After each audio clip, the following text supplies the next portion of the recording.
What's going on? I am Nando. And I am DJ. And I am Diggins. And we are mostly nitpicking, a podcast where every week we pick apart a piece of pop culture by looking exclusively at the details.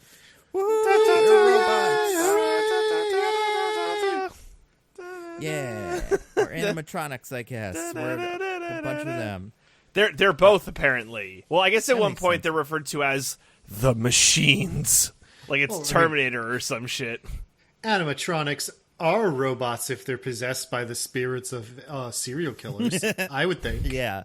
I guess it's tricky because this never happened before. So It's kind of like a new name.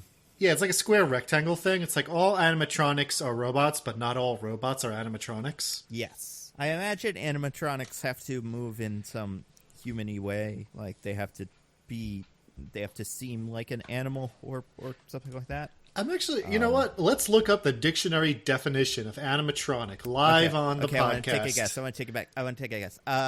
A robot or machine with designed to look like a person or animal. Right. DJ?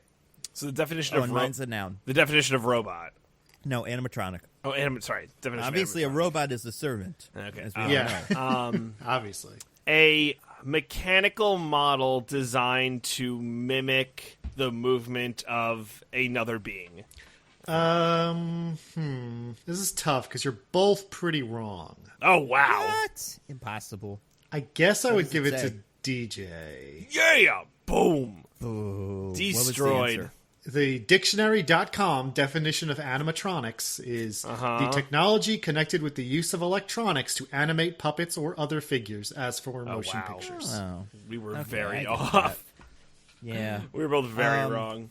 Yeah, I mean, this week is the first time, probably, we've talked about animatronics, so it's fair that maybe some of our lingo wouldn't be as correct as, you'd want. Now you'd think our Chuck E. Cheese review podcast would have covered animatronics Right. sooner, but, well, it was mostly tickets and prizes. We never really got to the animatronics on that show, which is a shame. Because those animatronics are weird. Almost as weird as the ones here, but not quite there. I mean, there's so much to talk about. You got to talk about, from prizes, you got the sticky hand on like an elastic that you could throw and stick to walls. That's right. You have the plastic guy who has like a little parachute, and then you throw it, and the parachute does its thing. Yep. Yeah, but You don't have, worry. some sort of branded thing from like some movie that's out now, like Sonic the Hedgehog or whatever. A little plush, probably. I don't know. But don't worry, super fans. Once this pandemic is over and we can go out to Chuck E. Cheese's again, then Shooting the Chuck E. Breeze will be making its podcast return. Yeah, we'll tour the country, go to every Chuck E. Cheese, and learn what the people think about it. Learn all the mysteries of Chuck E. Cheese. Do they reuse the pizzas? No, it tastes like it. Yeah. and then what was the other thing? Oh, did you see they did, speaking of Chuck E. Cheese, before you get to the which, is pretty related. Apparently during the pandemic they made their fake guy, chef, whatever his name is, Chef Pizzeria Man. They pretended that he opened pizzerias and they just ship people Chuck E. Cheese pizza. Pasquale. That was good. Pasquale's Pizza, which I think we have talked about this exact news story on the podcast before. It's such a good story. Talkable. I love it. Yeah. It's about adapting to the pandemic and surviving and sending people pizza. That is the least exciting thing at that restaurant. It is. If you could call it that. I'm pretty sure I said this that other time we talked about it, but I'll repeat myself. Chuck E. Cheese pizza is so bad that even as a stupid kid, I ate a piece of Chuck E. Cheese pizza and was like, this is really bad. Yeah. Is pizza in this movie? Did they do pizza? I can't remember. No, hot dogs, yes. That's right. Pizza, Yeah, there's a hot dog thing. Yeah. Well, they're in the South instead of the greater New York City area, so it would have been terrible pizza anyway. That's true. I mean, what do weasels eat? What's their main food? Is it hot dogs? Because Chuck E. Cheese eats cheese because he's a mouse. Yeah. So let's see. Another quick fact check. What do weasels eat? Which is the exact phrase I'm Googling. Right. It's probably like bugs and gotta beetles be bugs and stuff like yeah. that. Oh, very wrong again. What? What is What do it? you- Come on. They eat mice, rats, voles, squirrels, chipmunks, shrews, moles, and rabbits. Sometimes they will eat birds, bird eggs, snakes, frogs, and actually, yes, insects. 100%. That's Boom. exactly what I meant. Mostly other things, but sometimes insects. Once on a special occasion. This is on a page that labels itself as long-tailed weasel facts for kids. Why is that a thing? Who needs that? We know. do, apparently. Other children probably as well, but we probably could have used it seconds ago. Feels Started questionable. telling tales out of school about the weasel. How do you think, like, I think we're going to talk about this movie, by the way. We're going to talk about Wally's Wonderland, the movie of the week. Unfortunately. Willy's Yeah, Wonderland. Willy, sorry. I have a lot of trouble with that. Mostly because I think of Wally World, and that's the wrong one. Okay. But similar. Before that, though, I think we have to talk about that thing that you sent us in the chat, DJ. Oh, yeah, baby. Diggins, I think there's two things we got to talk about. First, we should talk about that one, but then there's a second thing that just dropped today okay. that we should talk about. I don't know what that is. All right, well, let's do the first one. DJ, what's the news? Guys, Quibi is back. It's back, Kinda. baby. We knew it. So Quibi's corpse is being reanimated like an ant infected with cordyceps, is how I would put it. You're not wrong. Yeah, or like an animatronic infected with the soul of Quibi. Quibi committed a satanic ritual to transfer its soul into Roku. Pretty much. And why wouldn't you, right? Yeah, it's got such a good programming in Souls. I would love to see. I think it's going to be great. So, so the Quibi programming now exists on Roku. I didn't read this. What's the story, DJ? What's the deal? Apparently, Roku just bought all of Quibi's content to put on its own thing, and apparently they severely underpaid for it. They didn't get nearly what Quibi was asking, but yeah, they're going to have the content because I guess Roku is getting into the streaming wars, like in terms of like having an over the top, available programming. So yay! Yeah, I mean, cool. I guess I like some of those shows. A lot of them are really bad, but that's pretty much how most of the streaming networks seem to operate. So it was the stupid Quibi gags of Quibi that made Quibi bad. Right, and exactly. Potentially, I would assume we're not also going to be able to watch the most dangerous game vertically on our TV. Unless maybe we will. Maybe there'll be special Quibi mode. How am I going to play that weird survival movie where one way it's the vantage point of the kid and the other way it's the people searching for the kid? What will I do?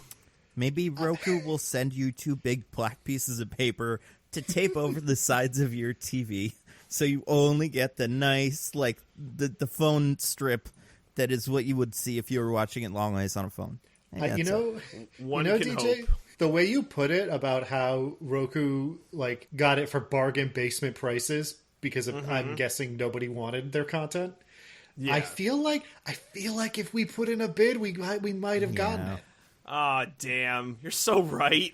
What would we do with it besides make our own streaming app? What would we call our streaming app?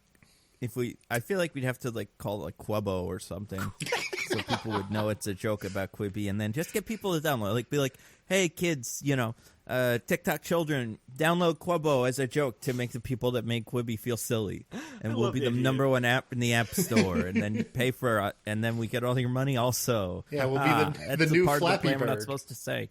Yeah, exactly. Oh, Flappy Bird. Yeah, I mean, I at this point, whatever. I guess more Quubbo or Quibi for the people. Sorry, calling it Quubbo. I assume you have to have a Roku for this, right? I don't have a. Do people have Rokus now? Well, you could get Apple TV Plus without an Apple TV, so maybe not. I have a Roku. Oh, okay. So then maybe that'll be something we can all enjoy. It better be free with Rokus. Yeah, I'm not going to pay for any of this stuff. I didn't pay for it the first time. I'm certainly not going to pay for it now. Yeah. When it comes back, we'll talk about it. It's not on it now, is it? I'm assuming there's some sort of period where they have to. This is future considerations and stuff like that, right? So. Well, good for Roku. Good for Quibi, I guess. Did they get $2 billion for it? The amount they paid when they made it? It seemed like they got much under the $100 million asking price they wanted. So Well, we might have been able to get this. We could have. I think we could have raised some venture capital. Hold on. I'm reading this article now. $20. Wow. Oh no, we're fools!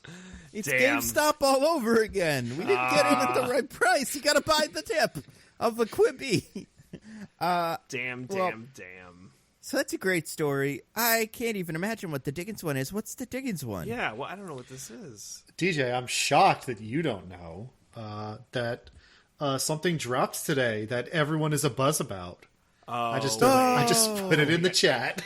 I think I know what this is. I think I know what it is too. Yeah. Yes, explain, please.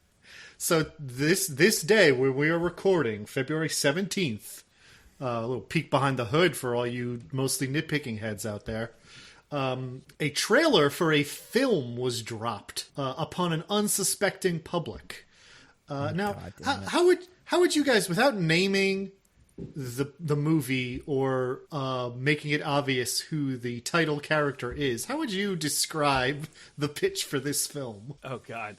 Okay, All right, DJ, you go first. All right, I was going to say, you know how everyone loved the Joker, a classic villain who we're kind of do a little spin on and see what happens? Well, let's do that with another classic villain who, we don't really care what the backstory is, but we're going to dive into it anyway. Okay, here's mine. Okay, so you ever been in your house and there's a dog that just won't shut up across the street and you're like, man, I didn't completely agree with everything she did, but she did get a couple things right. Her point of view probably wasn't as far off as you think. The movie. Oh, my God. Oh God. Yeah, this was something. What's your pitch for it, Diggins? Yeah. Oh man, DJ really kind of nailed it. I guess mine would be, hey, you idiots will buy anything with Emma Stone in it, right? We'll have this garbage. Yeah, I feel like it's like. I do think that's probably the real pitch. Is Emma Stone hold on. I have a new pitch. Sorry. Okay. Girl boss feminism, yes, queen. Yes, I love it. Go Pokemon, go to the polls. I can't wait. I feel like the pitch for this probably was her kicking down the door at Disney and saying, I want to make this. And they said, we're not going to say no to you. Okay, good luck. And she said, it's going to be so edgy you'll never believe it. On the poster, my name, which ends with an A, will have a little anarchy circle around it. You ready for that, people? Because it's a well-known facet of this character that they're anti-fat. Yeah. Oh, God. I mean, I'm psyched. It looks so dumb. Wait, are you really? I don't know. Maybe. I kind of might be. Same way, like, the part of Joker that I liked was that it was dumb. The part of Joker that I didn't like was that dumb people liked it too. Not that dumb people, everybody that liked it was dumb, but the dummies that I don't like that came out were like, oh man, Joker, it's really subversive. You'll never Society, believe it, man. You just don't get it, right? Those people I wasn't as big of a fan of. So I never like it when they get satisfaction. They don't seem to exist for this property. Well, no, because it stars a woman, Nando. Exactly. So now I get to enjoy it for just the dumbness, and that'll be kind of fun, maybe. So wait, you mean I'm not going to get a letter at work saying, hey, don't go to this movie because there might be terrorists at it? What? Is that what you're... I told you about this. You did, but I forgot. I want to see So I only have two things I really want to see in this universe, like, again, right? Obviously, the thing that stuck out to me that I tweeted about was in the room when she makes her grand entrance and bursts her little, poncho into a million flaming pieces. She sees a Dalmatian and is like, ugh. I'm wondering where the Dalmatian fits into this story because clearly she's young. So does her nemesis own Dalmatians? And then she just decides after she kills her nemesis to turn those Dalmatians into like a small hat and then go, but if I only. Or do Dalmatians know that she is bad and can sense in her spirit that she will kill Dalmatians in the future? And then they gird her. So that's thing number one. Thing number two, I really want to see her say poopies. like Glenn Close did in the live-action 101 Dalmatian movies, how she always had to get the poopies. So I hope she commits to that part of it, because she's not British, so she can do whatever accent she wants, and it's silly in that direct. Like, they're all silly. So go ham, Emma Stone. Really make it stupid. Yeah, not the whole movie, the accent, but probably. If it's not clear yet, if you haven't yet guessed, we are talking about Disney's Cruella, the latest story from the villain's perspective Disney movie, like those Maleficent movies that, people don't really talk about them that much. I guess they did make a fair bit of money, enough that they made a second one. They made a lot of money. Yeah. I don't know. I've never seen them. They look very stupid. But yeah, I don't know. Those Maleficent movies make a kind of sense, because you could tell me the plot of Sleeping Beauty, where she does all this stuff because she felt spurned by not being invited to this party. And, there's some question there. I'm like, okay, I can see how you could spin a version of this that casts her in, like, not a heroic light, but maybe a anti-heroic light, where she's been, abused and spurned by this kingdom, and now she's burning it all down, whatever. I don't know. I can see the pitch. I don't know what the pitch is for, here's why this lady wants to kill and skin a bunch of dogs. That's going to make her sympathetic. Hobby. Especially nowadays, when like dogs are, not that dogs were not universally loved, like back, whenever 101 Dalmatians were made, but now they're like very loved in the culture, and just like dogs are good. There's a website, digthedogdie.com, so you can know whether or not the movie you're going to see, if the dog dies or not. No, don't get me started. I'll be fair and balanced to this opinion. As much as I like dogs in general, Dalmatians are low on my list of dogs I like. Wow. They're apparently very unfriendly. They're very mean. They're like big. There's not very many small ones. They're always big, and yeah, they're quite violent. So I think if she was gonna pick a dog, I would say people have more of an affinity for like Rottweilers and Pit Bulls than for Dalmatians. This is the dog to pick. And they make a pretty coat, I guess. Wow, that's up to her. Yeah, I feel like here's my thing with this movie. It seems great. I think I'm very excited for this stupid movie. Because maybe it'll be good. It's by the director I, Tonya. It's not going to make any sense, and I don't think they're going to completely like wipe away all her, like how much she wants to kill and skin the puppies and stuff for coat. But I hope there's just a lot of nonsense, and then at the end she like turns the corner and it's like, I'm Cruella de Vil now. And then that's how the movie ends, and we just assume then she goes crazy and starts. But I mean, like, she even says that. She's like, they say I'm a psycho.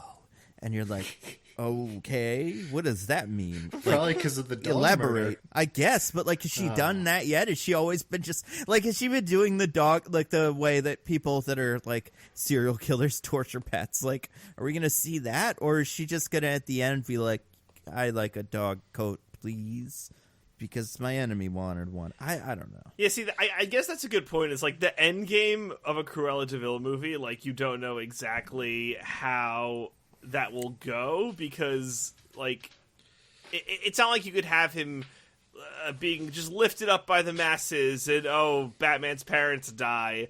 Like there's just, yeah, what's the end of this movie gonna be?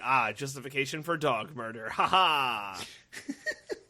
I mean, to be fair, that darling father was very mean about Cruella. He wrote a whole song about how she sucks, so screw him. Maybe he's the bad guy. He's probably going to be the bad guy, honestly. Now that I think about it, he's going to be like, you could never make a coat out of all my puppies, you woman. Ha! This is a feminist thing, and you're bad, and I'm bad worse than you. And I'm going to go sing a song to my wife about how much I hate you. That song's and a also banger, though. Chinese cats totally or something, right? Whatever happened there. No, that's Lady and the Tramp. Yeah, with the racist cat song. Yeah, that's right. I'm confusing the two. Were there Yeah. any cats in Lady in the or Wonder Dalmatians? I don't know. But Cruella de Vil, yeah, is she the darlings? Yes. Okay. Or Dearly, I think. Roger and Anita Yeah, Dearly. maybe that's it. That's probably it.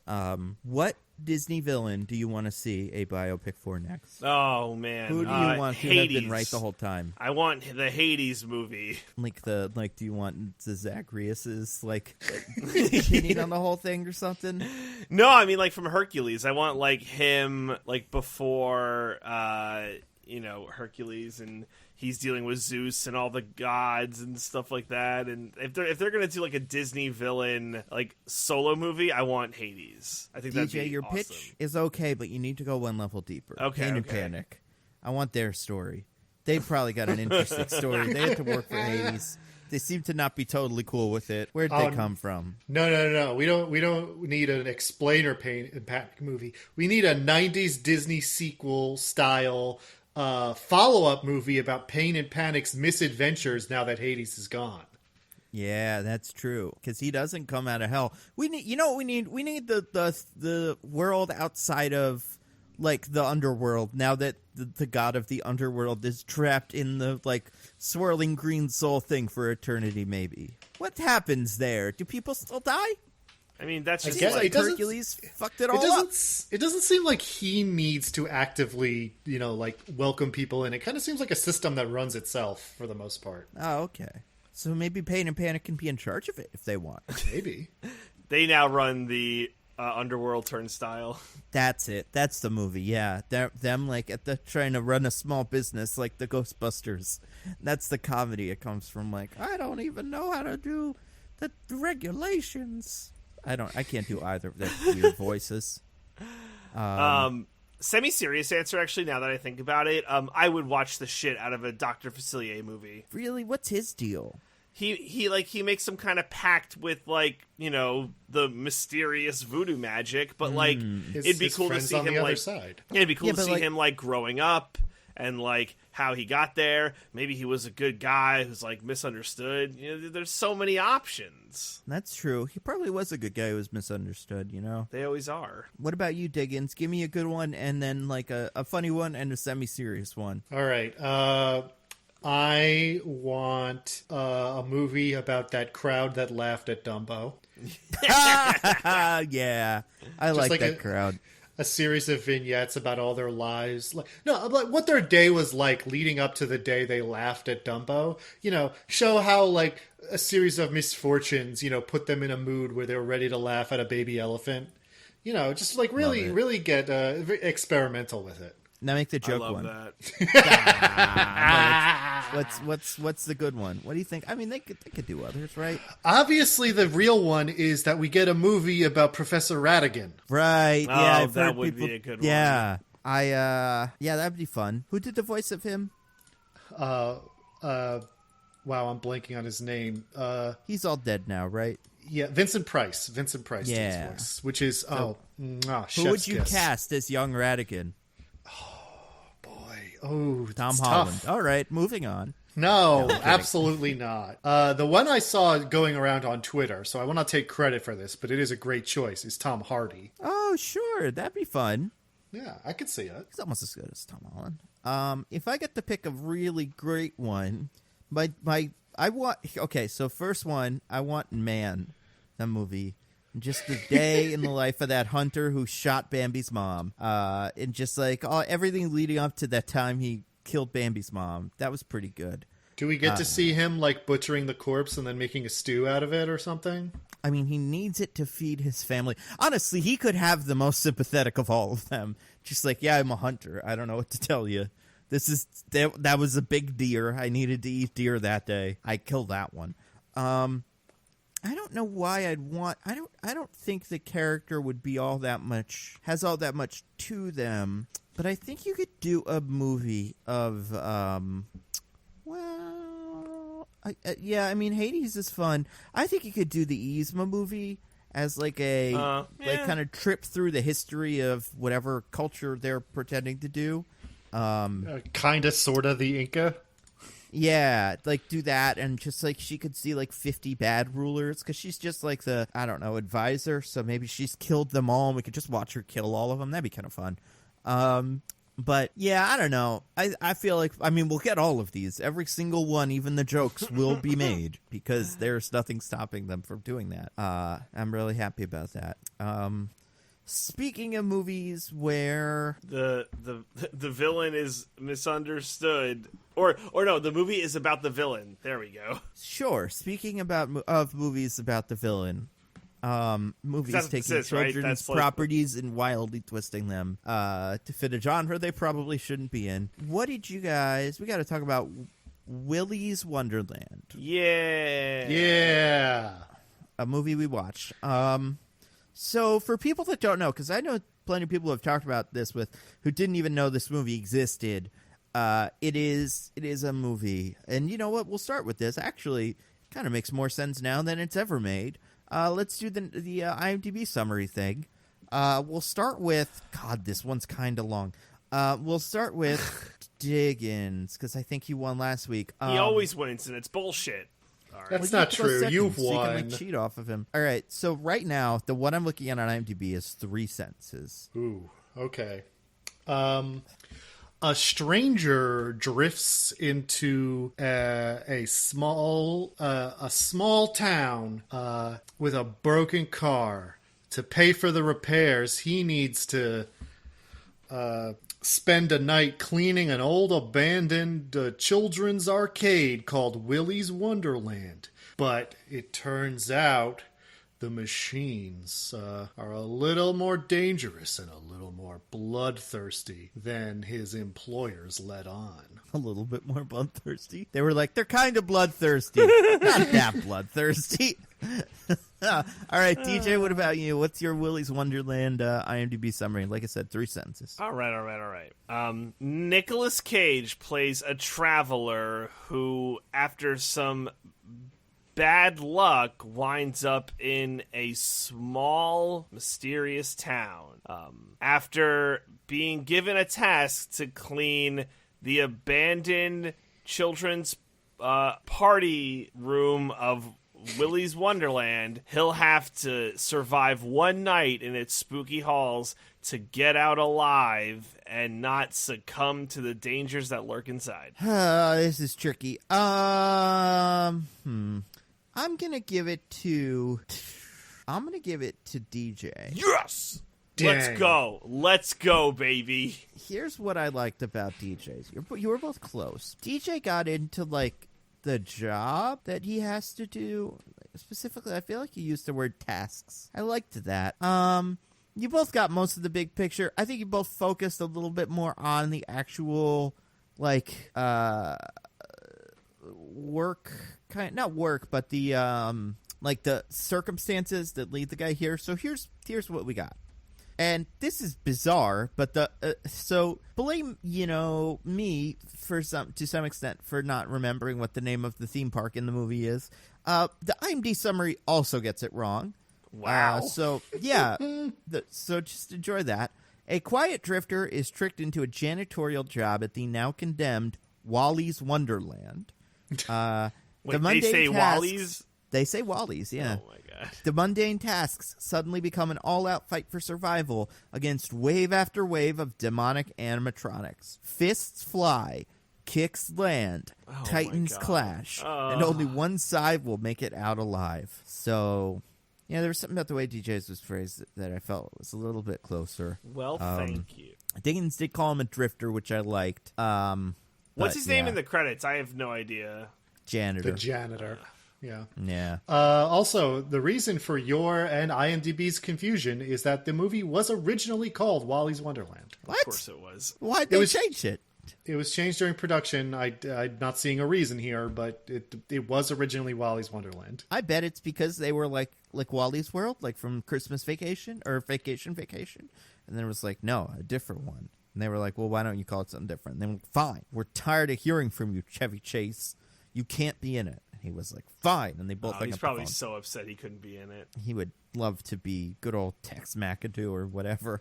I don't know Yeah. All right. So we got this Willy's Wonderland. It stars Nicolas Cage as the janitor, like we said. Someone named Emily Tosta as a character named Liv. She's like the main, high schooler. Beth Grant, the sheriff, and then Tex McAdoo is an actor named Rick Wrights, not Chevy Chase. It is directed by he who will remain nameless. No, just kidding. Sorry, I found it. Kevin Lewis, who's done not a ton else that I could find. Nothing of note. And it is 88 minutes long. What did you guys think of Wally's Wonderland? Nope, it's Wait, no, Willy. God damn it. This is going to be real tricky for me. What did you guys think of Willy's Wonderland? Start with DJ since he won. It was boring.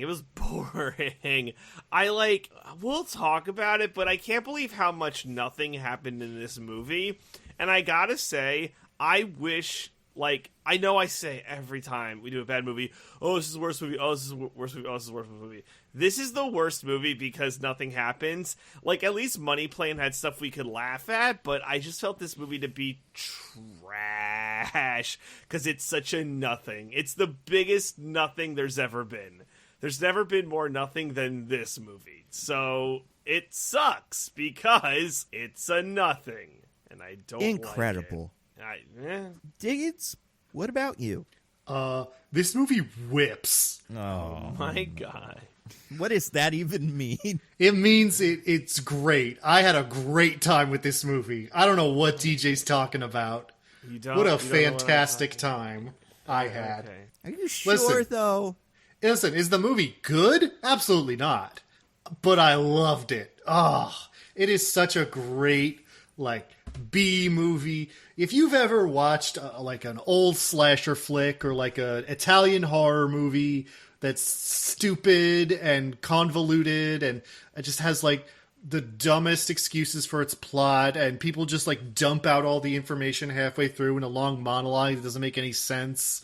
And then they just, somebody curb stomps a gorilla into a urinal. Just, God, it's so good. Sometimes you just want that pulpy hit, And I had so much fun with this. I laughed out loud so many times. It's so stupid. It's so preposterous. I love Nick Cage's character in this movie because he feels like he knows. It feels like this kind of thing happens to him on the reg. This is the third abandoned children's arcade he's gone into in a week where the animatronics came alive and tried to kill him. He's just over it. And it's it's just so much fun. I really enjoyed it. So, Nando. I see what Diggins is saying, but I agree with DJ, mostly in that, I think, there was a lot I liked about this movie in terms of production design.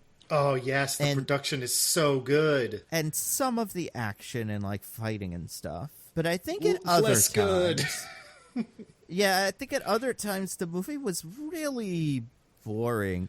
And also, I feel like this movie needed to commit to something earlier on than it did. And I think this movie wastes a lot of time and I think part of that is this is an 88-minute movie that should have been a 30-minute long Black Mirror episode or something. There it is. Yep. But if all the fun stuff was together, that would be fun. And I think pacing wise, it doesn't all have to be punch a minute kind of violence. But I just think something about the pacing of this movie and the way that it was all set up made it really difficult to enjoy for me. I don't know exactly what it was. But also, I think Nicolas Cage was okay. I think his character was okay. I think probably the big problem with it is the kids. Yeah.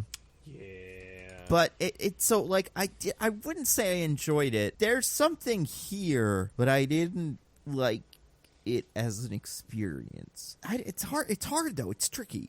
No, I think you nailed it. I think I was thinking while I was watching this that it became... So I agree with the spirit of what you said, Diggins, but I felt it became too repetitive at points, and this would have been a better, silly episode of something, not a, nearly feature-length movie. There just wasn't enough here, even for the B-movie silliness, to warrant that time slot when it was the same thing over and over and over and over again. And this movie had clearly run out of ideas. It had nothing to do. So yeah. I have nothing. I think a good B movie. I think I would have been. That was kind of what I was hoping for too. Was like a really well executed, just like B movie, kind of trashy. Everybody's fighting the things, but there was something about the way this one worked, and just like the way it felt like it was in a rush to get to the action and get to the killing of robots. So like it felt like it had to do that quickly, but then it wanted to take these big breaks to do other stuff, and I think that's really where it kind of got to me. I think pacing wise, it needed to take a lesson from like Jurassic Park and just be like, don't kill anything until halfway through the movie and then kill everything. But like it's tricky. I don't know. Where do we start with this one? What was Nicolas Cage's deal? That's a good question. guy? I mean, he's never done less work. He was the silent he was the silent protagonist who was there to be a badass, I guess, and to, no one expects that this guy's gonna do a thing, but boy howdy, he does it real well. That's kind of what I was getting. Nick Cage's character literally does not speak in the entire film. He does a couple grunts during fight scenes, but that's it. He otherwise does not verbalize ever. He pounds down this, I'm not sure if it's a soda or an energy drink, but it's called It's got to be an energy drink, yeah. Punch It. Oh, is it Punch It? I believe it's Punch It. Like, you're going to punch it. So part of what I like about this movie is he feel like everyone else is in an 80s slasher movie, and he is in a pulpy B movie, which are very similar genres, but they're not the same. And that's what I was getting at earlier when I said just the way this character acts, it feels like this kind of thing happens to him constantly, and he's just kind of over it. He seems to like implicitly understand the rules of the universe in sort of a Scream way, but not in such like a meta winking way of Scream, where he's like referencing it and saying like, "Oh, you can't do this, this, this." He just understands it and does it in a way I found kind of entertaining. I won't say good. Again, I wouldn't say this movie's good. It's quite bad in many respects, but it has just enough of like things going on for it, such as the production design, which is stellar. They really nailed the look of like Chuck E. Cheese knockoff animatronic robots. The robots in this look so perfect. Yeah, almost all of them are except for really one good. of them. Except for one of them. Yeah, I don't think that part was kind of strange. I don't think it's a question of whether the movie is good or not. I think it's a question of whether or not it is like not boring, right? Because like you weren't bored by it, but I was. Yeah, I was quite bored by it. Yeah, I can. It's hard. I really do think I see what it was trying to do, and it just didn't. For me, didn't seem to succeed at that. I think if you're going to do what you were saying and like match kind of your slasher kids and your B movie John Wick kind of guy who, does pulpy action, I feel like I feel like you could have done either one of those slasher movies or John Wick and just have that be the movie. But this movie just didn't it felt like not enough of either to really be the best version of itself, which I don't think would be like an amazing movie, but I think would be the Willy's Wonderland that it thinks it is. But yeah, it's interesting. I mean, so I didn't mind Nicolas Cage. I think his character is tricky because he exists in the world with these kids, but not like enough. Like, yeah, I don't know. He's like not a normal guy. I think he was doing a really good job because, I mean, you say, it's easy paycheck, just go in, don't say anything, don't have to memorize lines, etc. But it is genuinely difficult too, without any words, especially a character like this who's meant to be very stoic and does not emote much, to still convey the things you need to convey in every scene. And there were shots of like someone say a thing to him reacting with just like the barest movements of his face to keep that stoic facade on, where just like he does it just well enough that I like burst out laughing because he's like nailed the reaction. I think he's doing a lot with a little in this movie. Yeah, I think his performance was good. I wanted to know what was going on at some I don't think his character worked for me. Yes. As a part of the movie, but I think he was fine. Dead on. I also think the kids also were fine. DJ, I am like freeze frame looking at these cans. It is definitely just Punch. It doesn't say punch it? It absolutely does not. I thought it was like, take your tiredness and punch it. All right, my mistake. My mistake. But yeah, there's all kinds of kids that show up, and I don't think they're really good in this movie. Oh no, they're part of the movie. But they're like a bunch of Riverdale rejects. Yeah, they're all very bad. But I like that also, about them. I like that they're bad. I wish they were intentionally bad. I felt they were intentionally bad. Kind of. I think there were some bits where I think the kids' badness did shine through in a way that was like enjoyable. But mostly when the two had sex. That was like kind of what I was expecting from this, and why I was like, okay, this is the movie. But then there were the other ones, and they were just kind of like going to do their things. Like they were just going to go be massacred because they were in the place and they knew that was kind of what was supposed to happen. But at least with the sex ones, they were just like, you're crazy. Let's have... I don't know. We'll get to them later. All the supporting characters were fun as well, except for I didn't really care for either of the cops. I thought they were weird. In like another, like I don't think they quite fit. But the Texas guy was fun. The guy with the tow truck was fine. And then all the animatronics were great. I think the animatronics were, you could like conceivably slot one of them into Chuck E. Cheese's band, and I would not notice. That's definitely true. That's definitely I guess there's been a gorilla there the whole time. I missed him, but he's there. They really put a lot of money in the animatronics. You can tell because again, they look exactly like, except for the one, exactly like something you would find in one of these like knockoff Chuck E. Cheese's. And as a concept, I like this movie. Kind of like so. Okay, real quick, I have to figure this out because I don't know too much about it.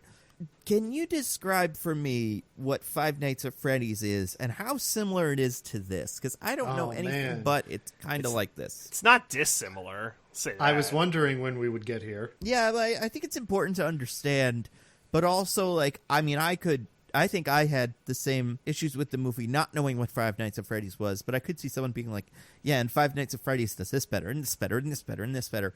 But either way, what is that? I think these animatronics look a lot better than the Five Nights at Freddy's ones. I believe that. But what is Five Nights at Freddy's as a concept? Five Nights at Freddy's is a very popular series of video games from, God, when was that? Like 20 while, I think. 11, 12, 13, like the early 10s. I'm pretty sure we were in college when it was big. Okay, so even sounds before right. That. But yeah, it's video games. The kids love it. I'm wrong. 2014. Nailed it. Wow. Okay. So what is it? So it is a fairly simple video game, or at least the first one was. As they went on, they kind of increased in complexity. The sequels came out very quickly. They capitalized on that popularity fast. Like and by there was like one guy who made these. Yeah. So, good for him. Yeah. But anyway, the first one was essentially just you play as a janitor who got hired to work the night shift. A janitor or I think a security guard. I think you're a security person in the Five Nights at Freddy's movies. Movies, wow. Video games. I'm pretty sure they're making movies too. They are. It's still not out. But you are the overnight security guard for this place. But it turns out that all of the animatronics here are evil and try to kill people at night. So you use a bunch of like security cameras and other stuff that can only be powered up for certain amounts of time before they need to be recharged. So you have to keep an eye on all the animatronics, make sure none of them are coming near you, and like power up the gates that prevent them from reaching your booth, when they're nearby so that they can't reach you, but also you don't run out the power on those gates and then, are unable to protect yourself. So that's kind of the basic gameplay of those. So it's a similar concept, but only in like the like basic concept of you're a guy overnight at Chuck E. Cheese place where the animatronics want to kill you. Otherwise, they don't really unfold very similarly. Okay. No satanic rituals in Five Nights at Freddy's. There's never any there's hints in some of the later games about why they're like this, but in the original game and in general, as a main plot point, there's never any explanation for why they're killer animatronics. They just are. So that seems pretty similar to this. How did they make this movie? What do you mean? How'd they get away with that? They made that movie, but in this, it's not that. But, I guess they can't completely sue, and I don't know if they even thought about it, but it seems crazy that these guys would be like, yeah, let's make that Five Nights at Freddy's thing. Let's do that, but a little different. But, the main conceit is pretty specific in Five Nights at Freddy's, and it's pretty much that here. I mean, there's a whole genre of film that's popped up around the fact that you can't really sue for a similar premise. Yeah, that's true. So that's a good point. Congrats, I guess, to the Willy's Wonderland folks for getting that shit done. I believe the claim, I could be wrong about this, but I believe the claim is it's a coincidence. I don't know about all that, but that's the claim. Okay, cool. Because that was my thought that since I've heard of this, I've been like, that's weird. But that's kind of what you'd expect. Because it's based on a short film the screenwriter made in 2016. And the Five Nights at Freddy's games were very popular, but at the same time, it was kind of a niche internet thing too. So it is conceivable that, some screenwriter who doesn't pay too much attention to video games, never heard of them and just made his own thing that happens to be similar. It's not impossible. Interesting. Have you watched the short film? No. In fact, I didn't know about that until doing the research for this podcast that I have, betrayed our listeners by doing. Wah, wah. I've always said fact-checking would ruin this podcast, and I stand by it, even though I do it. We're going to do it. We're going to do the rest of the podcast with even less facts than usual, so to make up for it. I want to talk about... So let's talk about the story. So Nicolas Cage, guy, doesn't say anything, drives a cool car real fast. Gets a flat tire, lots of flat tires from a spike strip or something. Very. I think they call it a zigzag. Yeah. Oh yeah, those things that police lay out, I guess, to make tires go flat. Yeah. Oh yeah. To get sacrifices to the criminal justice system. Oh yeah. Now they mention it. Maybe this movie is an allegory that I didn't even appreciate at the time. I think it is a gator, not a crocodile. What's up? You said you thought it was. You got it. You're a monster. You're a monster. Oh no! I'm melting. Okay, so the Nicolas Cage's guy, the janitor. Let's call him Ghost Rider. All right, so Ghost Rider. I make so much sense. I thought he was Ghost Rider. This is the person I was watching. It was like, can we just pretend it's Ghost Rider? And I was like, kind of. I don't think he'd really get into this situation. But if he did, he'd also probably be a little bit more prepared. But hey, man, maybe it's an off day for Ghost Rider. So he goes to this town. Where is Willy's Wonderland? Do you guys remember what state it's in? I don't think they tell us. I don't think they say a state. They say the town, Hayesville. Everyone has kind of a southern accent, so I assumed it was somewhere in the south. Randomsville, Missouri. Sounds right. So he goes to there, and it's kind of I don't know, who knows? That's not a place that you'd be in for any reason besides just you're passing through kind of town. People live in trailer parks. Not that means that much, but just that's a thing that's the only other part of town we see. Like in Ozark. Yeah, maybe it's like an Ozark. But yeah, so he drives through town, gets spikes. Oh no, now he can't drive. Even though Ghost Rider should be able to, so then that. But the guy comes and tows him, and he's like, "Hey there, friend. We can't fix your car until tomorrow, and you can't pay me." He's like, "Give me $1,000 in cash." And who has that on them? Yeah, Ghost Rider's right? like, "Who do you think I am, Pablo Escobar? No." Can I use your credit card? And he's like, "We don't take credit cards here." It's like, well, how do you get the tires then? You call somebody, I assume. They don't take credit. He doesn't take credit cards, and also no ATM in the town works because they don't have internet. Yeah. So, but the weird part about that is what late, like near the end of the movie, we'll find out that they did repair his car. Where did they get the parts for it? I mean, it probably still has those things, right? I feel like that car would have fancy tires. My read on the situation is that they're just lying to him. Not that any of that stuff is actually true. But they have, so I guess maybe they just had those tires lying around, but they had to go. It seems like the kind of thing you'd have to go get because he's got a fancy car. But we don't see that guy the whole night. He could have gone out and got some tires. That's true. He could drive anywhere. He knows where the spike strip is. So. I mean, Tex really wanted the car, right?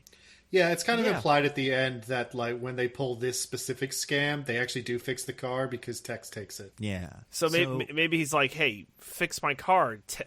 Tex goes to the guy, "Fix this car because I want it." That makes sense. It's a fun car. That goes well for them. So good for them. They're a very well-oiled machine. On the dime, they can do this. Yeah. Oh, in more ways than one. So this man, this truck repair guy is like, hey, I know a way you can work it off. And he introduces Nicolas Cage to a character I can't remember the name of, but let's call him Tex Richmond. Something Tex, right? What is it? McAdoo. Tex McAdoo, That's right. Tex McAdoo, the Rumble. And what does Tex McAdoo tell Nicolas Cage's guy? He's like, you work for me? Am I here Willy's Wonderland for the night? I'll pay for your car to be fixed. Oh, my God. Damn, Tex McAdoo is here in the call. Level. Yeah. Oh, no.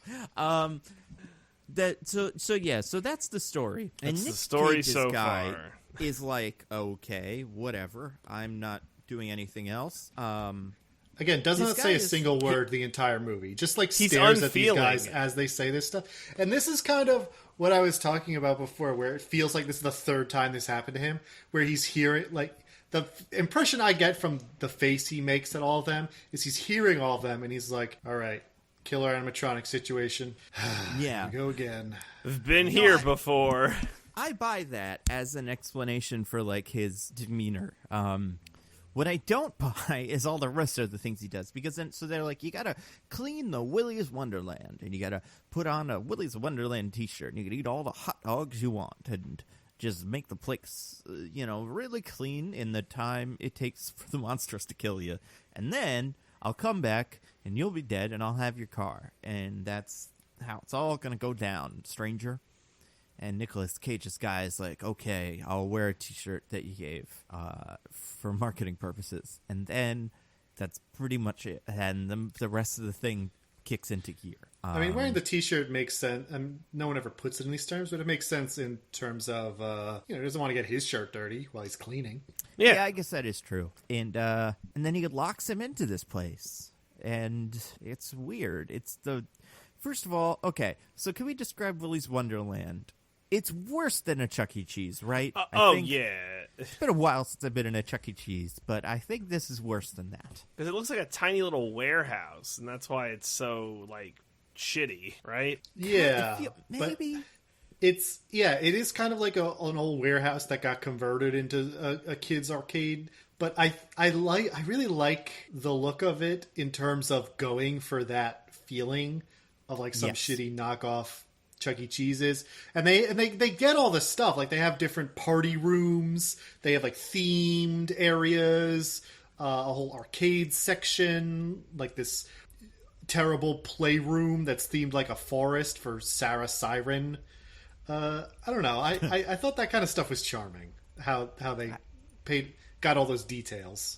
I mean, yeah, it looks like not a good place to spend an afternoon as a kid, but it felt purposeful in that way. Yeah, I agree. I think the general vibe of the production design when it comes to the Chuck E. Cheese part felt very on. Also, we do see before this all starts a family or something get murdered in Willy's Wonderland. Oh yeah, that's how it starts. Yes, and a little girl is looking.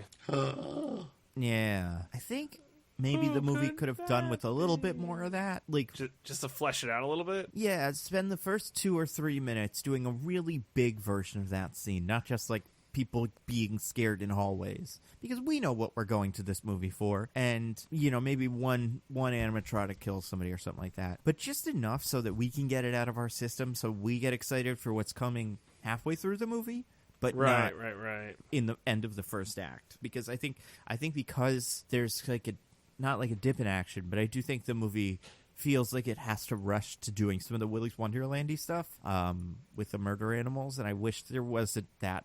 I wish it didn't have that haste. But okay, so he is in Willy's Wonderland. What does he do? What's his routine? He just start grabbing rags and spray bottles and just cleaning everything up, like a good little boy. But at Tex's suggestion, every once in a while, his watch goes off and he goes and takes a break, which he does by going to the fridge where he's put all his remaining cans of punch, drinks a can of punch, and starts playing the old pinball machine that's in the kitchen for some reason, that he has cleaned up and fixed. What's the deal with this? I don't know. Apparently he's a fiend for pinball. He's sexually attracted to pinball machines. He does. Pinball machine. He does kind of look like he's having sex with the pinball machine at certain points. In that one scene, yeah. Yeah. It's like most of the noises he 1,000%. make come from pinball machine scenes. It's true. I'm fine with that. I think that's fun. In terms of things that I think the movie does well, I like the idea that this guy just is mostly in it for the pinball. And he'll kill the murder machines, but he'll stay the whole night because he's got pinball to play. But so then he meets his first machine, which is, does anybody remember? Ozzy the Ostrich. Yeah. Well, okay, so I guess let's talk about the 7 machines. So we have 8 cast members. 8? Or is that 8? Oh, wow. Yeah, because they really got to stretch the runtime of this fucking movie. There's so many. Okay, well, what are they? Hey, 7 of them are great, DJ. Don't even front. Yeah. Oh, my God. I'm going to say 8. I'm going to say 6 are great. I also don't really care for the alligator. I don't know why. I don't think that one quite works. Really?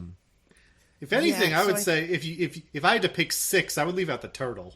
Yeah, I'm 50-50 between the alligator and the turtle. I think the thing about the turtle is it's got a little bit of it's got moments where it's fun. The alligator, yeah, I don't know.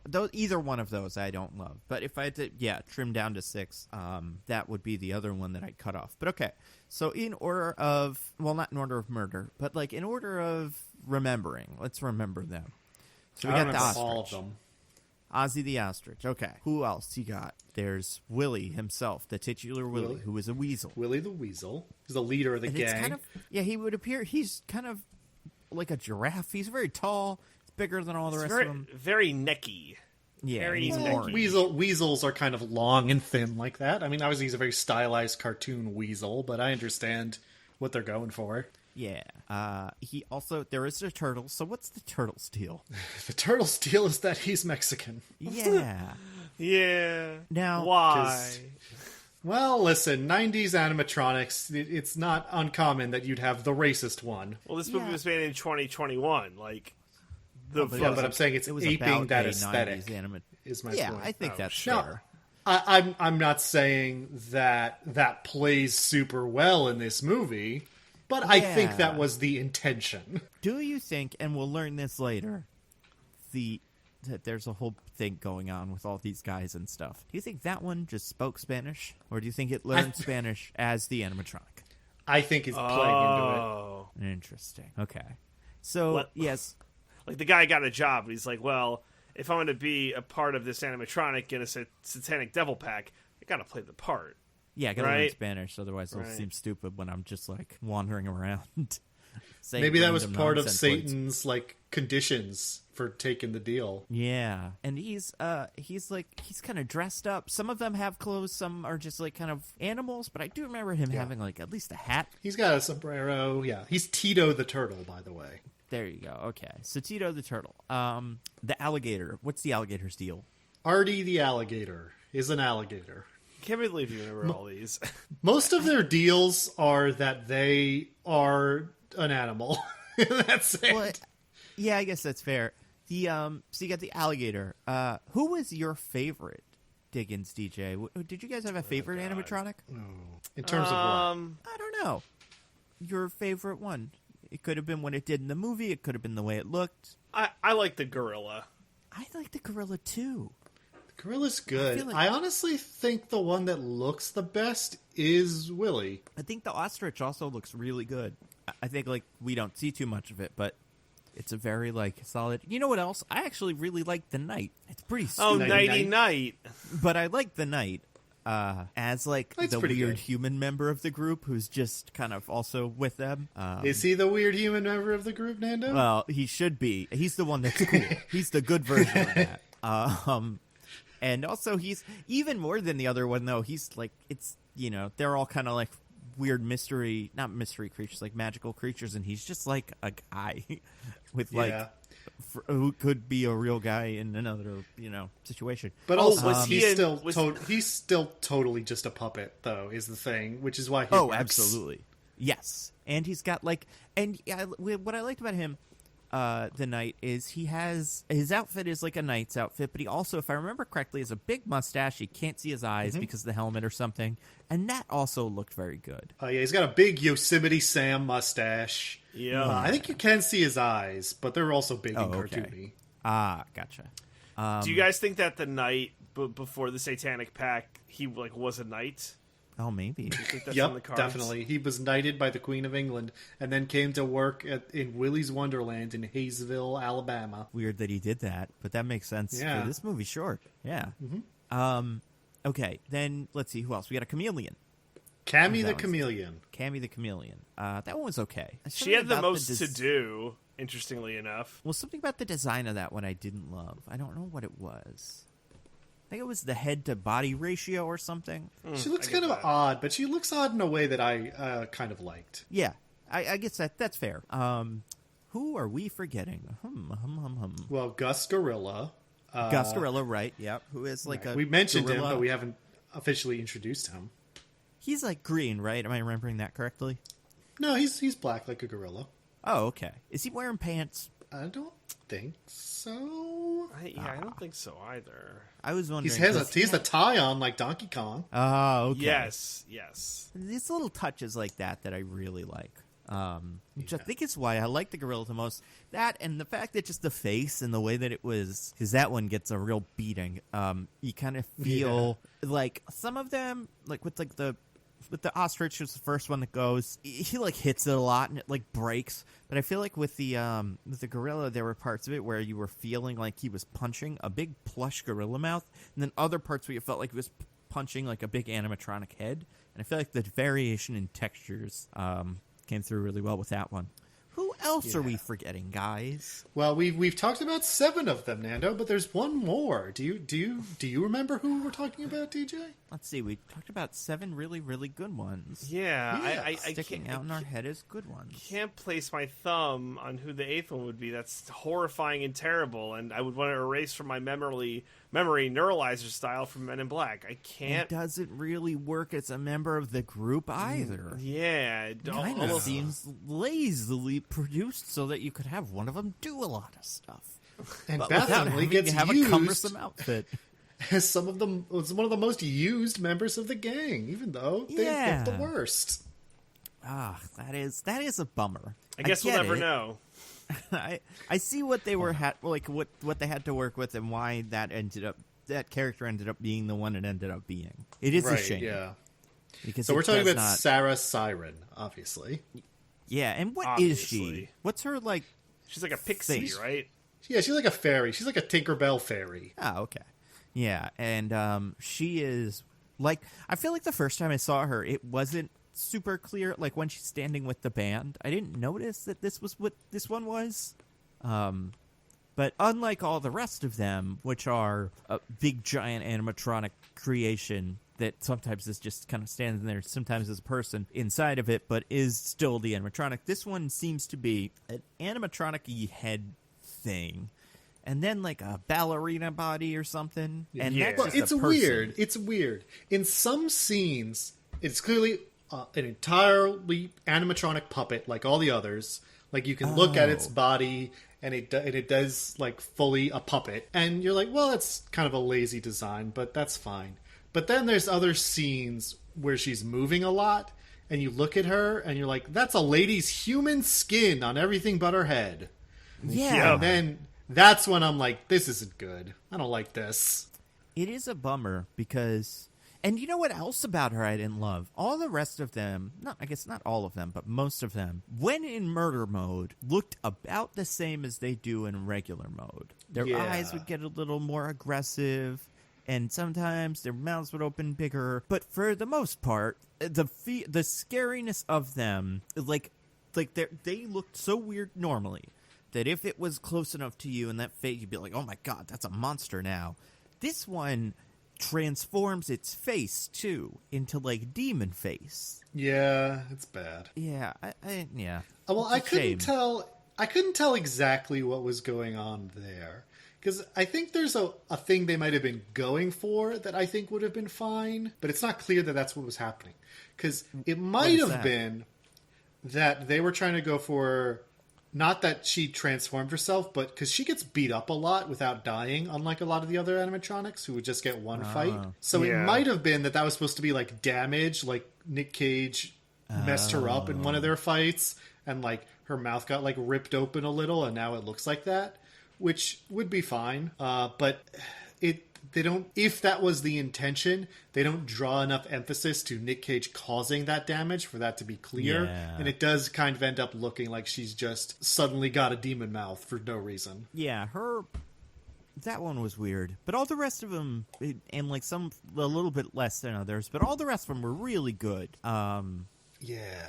And yeah, it is a shame that's like, that one gets like 4 scenes. What else? Okay, so Nicolas Cage kills the ostrich. And that's, like, the moment from the trailer where the ostrich is going to eat him, and then he just destroys it. It's supposed to get you into the movie. Yep. Yep, that works. Yeah, sure. I mean, I think not all the action scenes in this movie are filmed super well. Is something I can concede. This one in particular. Like, at this point, I wasn't sure if I was going to love this movie, because that scene was fine. It's not like actively bad, but it's very shaky. The punches and stuff, they're not filmed in a way that feels impactful. So it just kind of feels like Nick Cage punching a big plush ostrich, and rather than like really Cage getting punching? Into a fight. Like, a what big are plush animatronics? ostrich? Are these guys buckets of blood, or just like oil? Or oil. It's definitely oil that comes out of them when he beats them up. Yeah, that healthy oil. Yeah. So, like a real animatronic, they are a covering of fur or fake fur over a lot of mechanical bits. I don't know that most animatronics are filled with oil, but that's silly enough. Oil as pumps like through a the blood. animatronic like blood. That's silly enough as a B movie thing that I'm totally fine with that. So Nicolas Cage kills the ostrich one. Yeah, he puts does. its body in a trash bag, and then Goes to throw it out and notices the door is locked and is just like, well, whatever, and leaves it by the side of the door to throw out when he's done. Yeah, he doesn't even try to escape. It's just like, oh, I guess I can't get out because it's locked from the outside. Okay. I thought. Do you think if those people never showed up, he would just stay there forever? Maybe. No, I think he would leave in the morning. But they're not. I feel like they're not like I said. Sorry, you go. I was just going to say he's not trapped with them. They're trapped with him. But like I was saying before, it just feels to me like this happens to him a lot. He knows what the rules are. He knows what's supposed to happen, and he's just going through the motions because he's like, fine, guess if this gets my car fixed. Why clean? He doesn't need to clean. Like, why bother? Because he's supposed to. Because that's the rule. Yeah, I get that. And also, he's just got time to kill. What else is he going to do? It's like how he knows he can't mess up the animatronics until they attack, even when he already knows their killer. Because those are the rules, That's true. DJ. So, really on board with the rules. I'm glad. That part was kind of strange, though. His animatronic killing rule. I don't think it...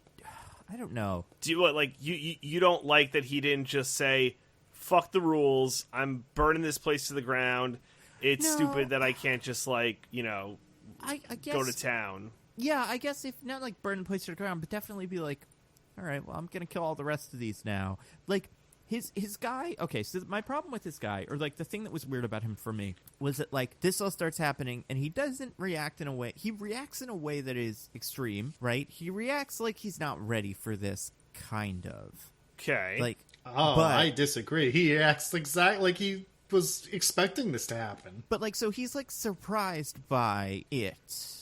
The ostrich. It does it like catches him off guard. He doesn't have a weapon in his hand. He ends up making one out of the broom, but it's not like, I don't know. But either way, so this happens to him, puts in the trash bag, and then he goes back about his business. I feel like, I guess that was like too much. I think I would accept if all of the animatronics disappeared and then he went back about his business. Well, I'm not going to find them. They're going to find me. But just the fact that they're all still there, but he doesn't go, because it feels like if he decided to, he could chop all their heads off and they'd all be dead, right? Not just him, I think... literally anyone. There's nothing in this movie to prove that these animatronics are the threat that the town wants you to think they are. Like, but again, this is where my feeling on it comes in. By the way, I'm watching this ostrich season now. He's totally not surprised. Like, it shows up and he just kind of like pokes it like, oh, you've shown up, huh? Anyway, it feels to me like he's a person who has done this like 3 times before, has tried all this stuff, and knows it won't work. So he's just like, well, all right.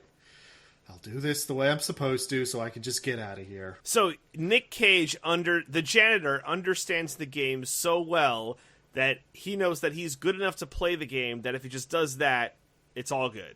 He'll make it out the next day with his car intact. Mm-hmm. I'm willing to buy that. What I don't buy is what the town is doing in this scenario. I got some serious problems with this fucking town, but we could, Well, I told you, he's the one in the pulpy B movie. They're in an 80s slasher movie. They're different. They're reacting to the situation in different ways. But like, and that is part of where the pleasure of the movie comes from for me. I get why the adults can't handle Freddy Krueger or Jason or Michael Myers. Like, I get those, but this one I'm like, no, bullshit. I'm calling bullshit. Yeah, like, okay, so if in the beginning of the movie, one of the other things we see is, I don't remember her name, but the main high school girl or whatever almost burned the place to the ground. Liv. Would that work? Her name is fucking Liv. Anyway, sorry, what was that, Nando? That's cute. Would Liv be able to burn the place to the ground and kill all the monsters? I think. Yeah, why would. not? Why not? Like, I don't get it. So I guess the conceit But, of the because it's a movie. I don't know. I don't demand this kind of logic from a movie like this. It just doesn't bother me. A little bit, like please. We totally demand this logic of movies. Like, you need in a movie where the Terminator is killing everybody, there usually needs to be a reason, at least in the good ones, why the Terminator is able to do that. Yes, exactly. Like, so that we know how the Terminator, so that we can, like, because the rules need to be established so that we can play with them in the future. And this movie has no, not like rules, but just no internal logic, nothing going on, so that, like, some characters in the group don't even have the same, there's what, like 5 kids? 4 kids? I can't remember. There's 2 boys, 6. the couple, and the girl. So There's 6. Right? 6, yeah. So it's just 6 kids. They don't even all seem to be in the same movie because this. No, they're totally like, all in the same movie. I don't know. The main girl, Liv, is like, we have to kill the things. We have to do it, and all her friends are like, I don't know. It's not that big of a deal. So like, she knows that they're the devil, and she's been in this situation before. But, like, they don't really seem to care. They don't not believe her, but they also aren't interested in it as a concept. They're just kind of going around because they know that they're supposed to do that. Like, yeah. I feel like you can have 6 kids that are all afraid, or 6 kids that believe in the thing that the adults don't believe in. Or 1 kid that believes in it and the other 5 that don't, but behave that way the whole time and are there with her for some reason. But the mishmash of this movie is what kind of gets me. Like, the kids know they're in the movie? I just don't agree with your premise. Like, yes, that is true of most movies. I generally agree that there needs to be some kind of internal logic or consistency. But in a movie like this, the logic is the logic of the kind of movie it is, because that's what these movies are. They are the weird illogic and poor decision making and artifice and all of that. It is not about the characters making intelligent decisions. It is about conforming to the genre expectation. No, I'm not trying to say it's like a brilliant movie. It's definitely not. But I'm just saying that's what these kind of movies are. They're about even when it's silly, even when it's stupid, even when everyone should know better and it doesn't make any sense. Everyone is still doing these things because that's what's fun about them. So I think there's a line that I think this movie exists on one really extreme. So I guess, like, for me and DJ, what's not fun about the movie is how much every scene is the same. How much every scene is Nicolas Cage is in a room with the thing and he fights it and then it dies. Or the kids are in a room with the thing and then it eats the kids. And sometimes the scene is a little bit different because it's like there's two of them. Or it's tricking the kid or whatever. But out of the 8 monster thingies, they're mostly all the same scene, right? So, like, if you're gonna set up a movie where there's 8 monsters and we meet them all more or less individually in stages, the heightening or the thing that's gonna make every scene more interesting than the next has to come from characters figuring out something or the monsters becoming more dangerous or whatever. Or some sort of, like, really special flourish about each individual room, which I think one does. And that's the gorilla. I think the gorilla, you get a little bit in of, like, the room itself that it's having the fight in is interesting because, like, he's, you know, fighting it into toilets. But I just feel like without some sort of, like, narrative logic, there's no reason to keep doing it after the second one. And that's my problem with, like, this. And I think in a good Jason or Freddy movie or any of those, there is, like, the kids do start figuring stuff out as the movie goes. So it's not like Community where, like, there's that one episode where it's like, what if everyone made logical decisions in a horror movie? Like, everyone pulls that in to be like, oh, well, you see, this isn't what you want. You don't want a character in movies or a movie where characters act logical. Like, yeah, but also you want them to have thoughts that they can develop, and just so that, like, the movie isn't the same constantly. And I just feel like this movie is the same scene to scene to scene to scene, besides maybe some of the rooms and some of, like, the superpowers of the characters, but not like of the animals, but, like, not really. There's only really some like the chameleon has, like, a thing it can do, and the one that's a girl that sucks has, like, a, you know, it can, like, jump around, whatever. But for the most part, most of the animals are all the same. I also think there needs to be some kind of, like, ratcheted up, like, thing. Like, even, like, in, like, B movies, like, you know, like, movies like The Blob, right? Like, that's a very silly movie, but it's like The Blob is this undefeatable thing because it just sucks up everything it controls, or Freddy Krueger can get into your nightmares, oh my god. But, like, there's something about these animatronics that make them special. Like, if it were, we tried to kill them, but they just come back from the dead, and they murder us all, like, there's no solutions to be found. The solution is just that Nick Cage just beats up the animatronics till they die. Every time. That's it. So it's kind of like, it's just so one note. Like, how is that fun, even for a B movie? I understand what you're saying about the repetitiveness, and I think I get your point there. It didn't bother me that much because I just found the pleasure of the rhythm enough for me. But I'm not going to say you're wrong. It is definitely a fairly repetitive movie. I just don't. I think it is true that a really great movie, even a really great movie like this, has that kind of tension building, has that kind of narrative logic, has that ratcheting up.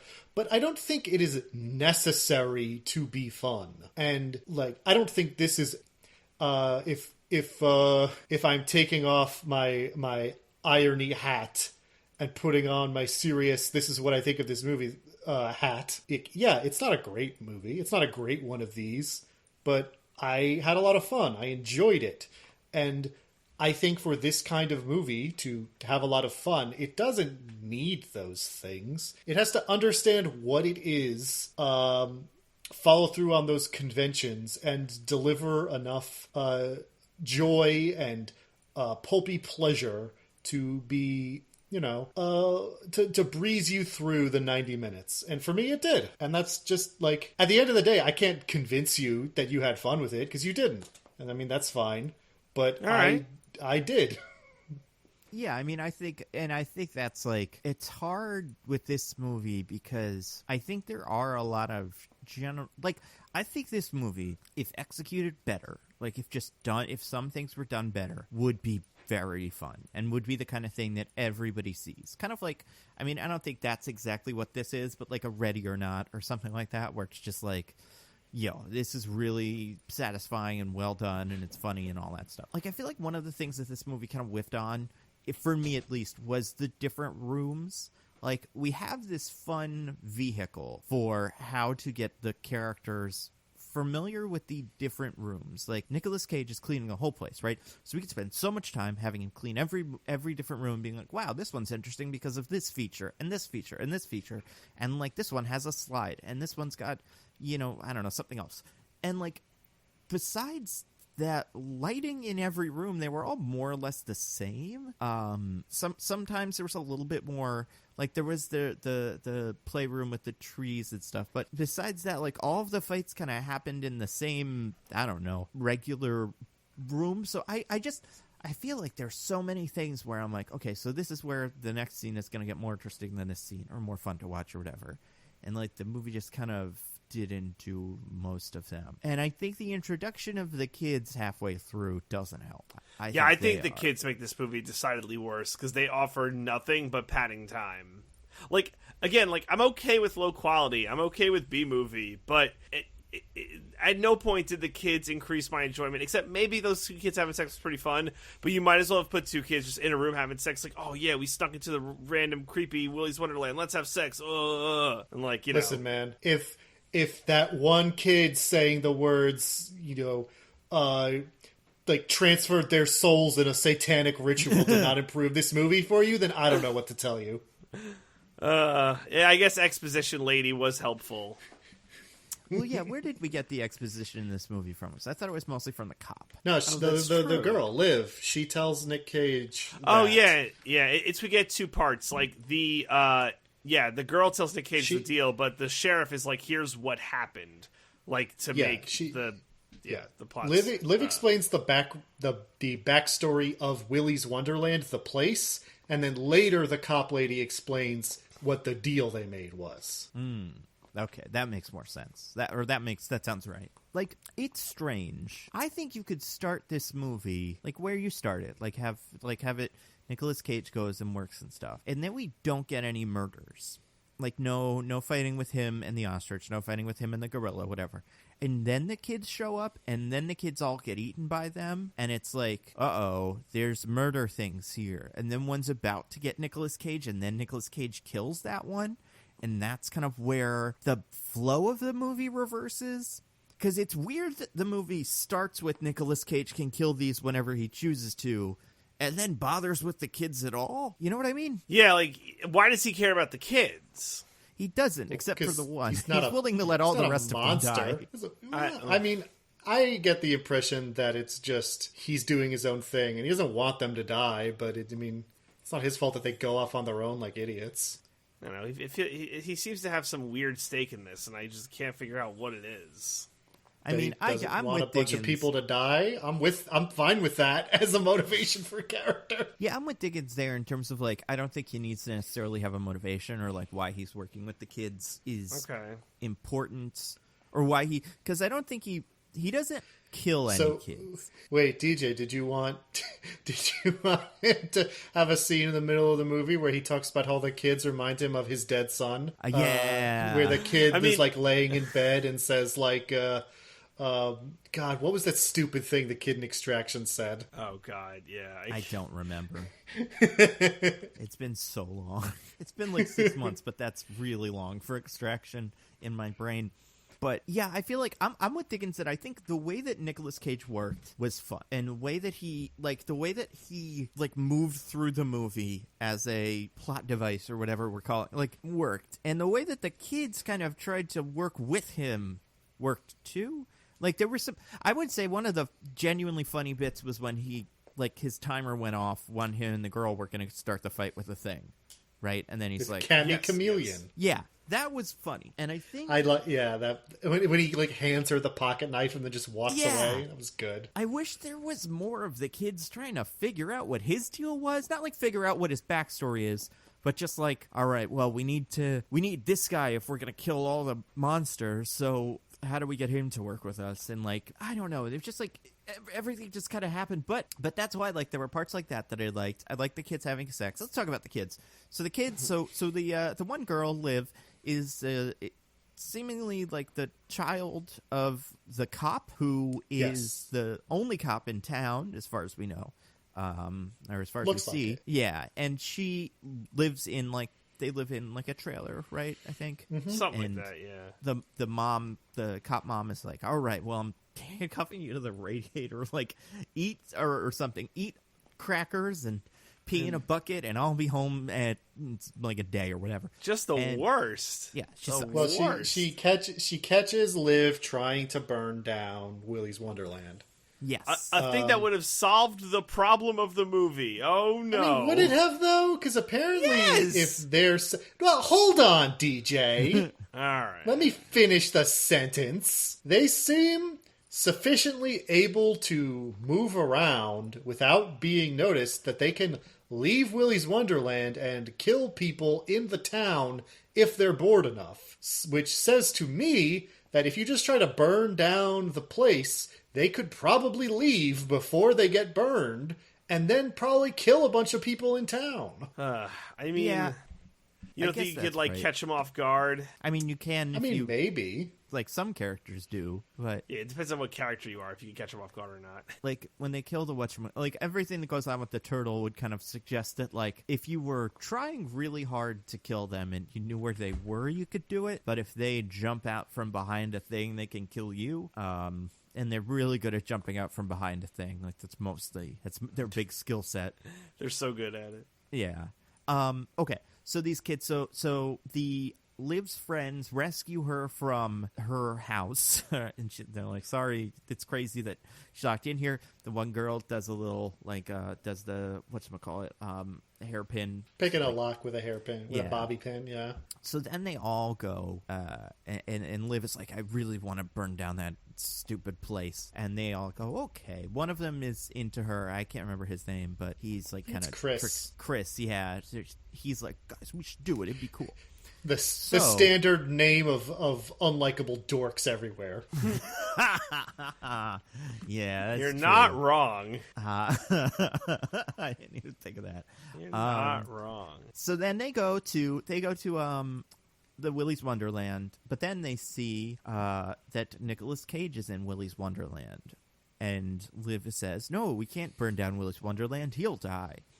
We have to rescue him, or at least I will. And then the rest of you guys can just, I don't know, sit around here on your phones, fuck around. I don't care. I want to go into here and save the guy." And so she does.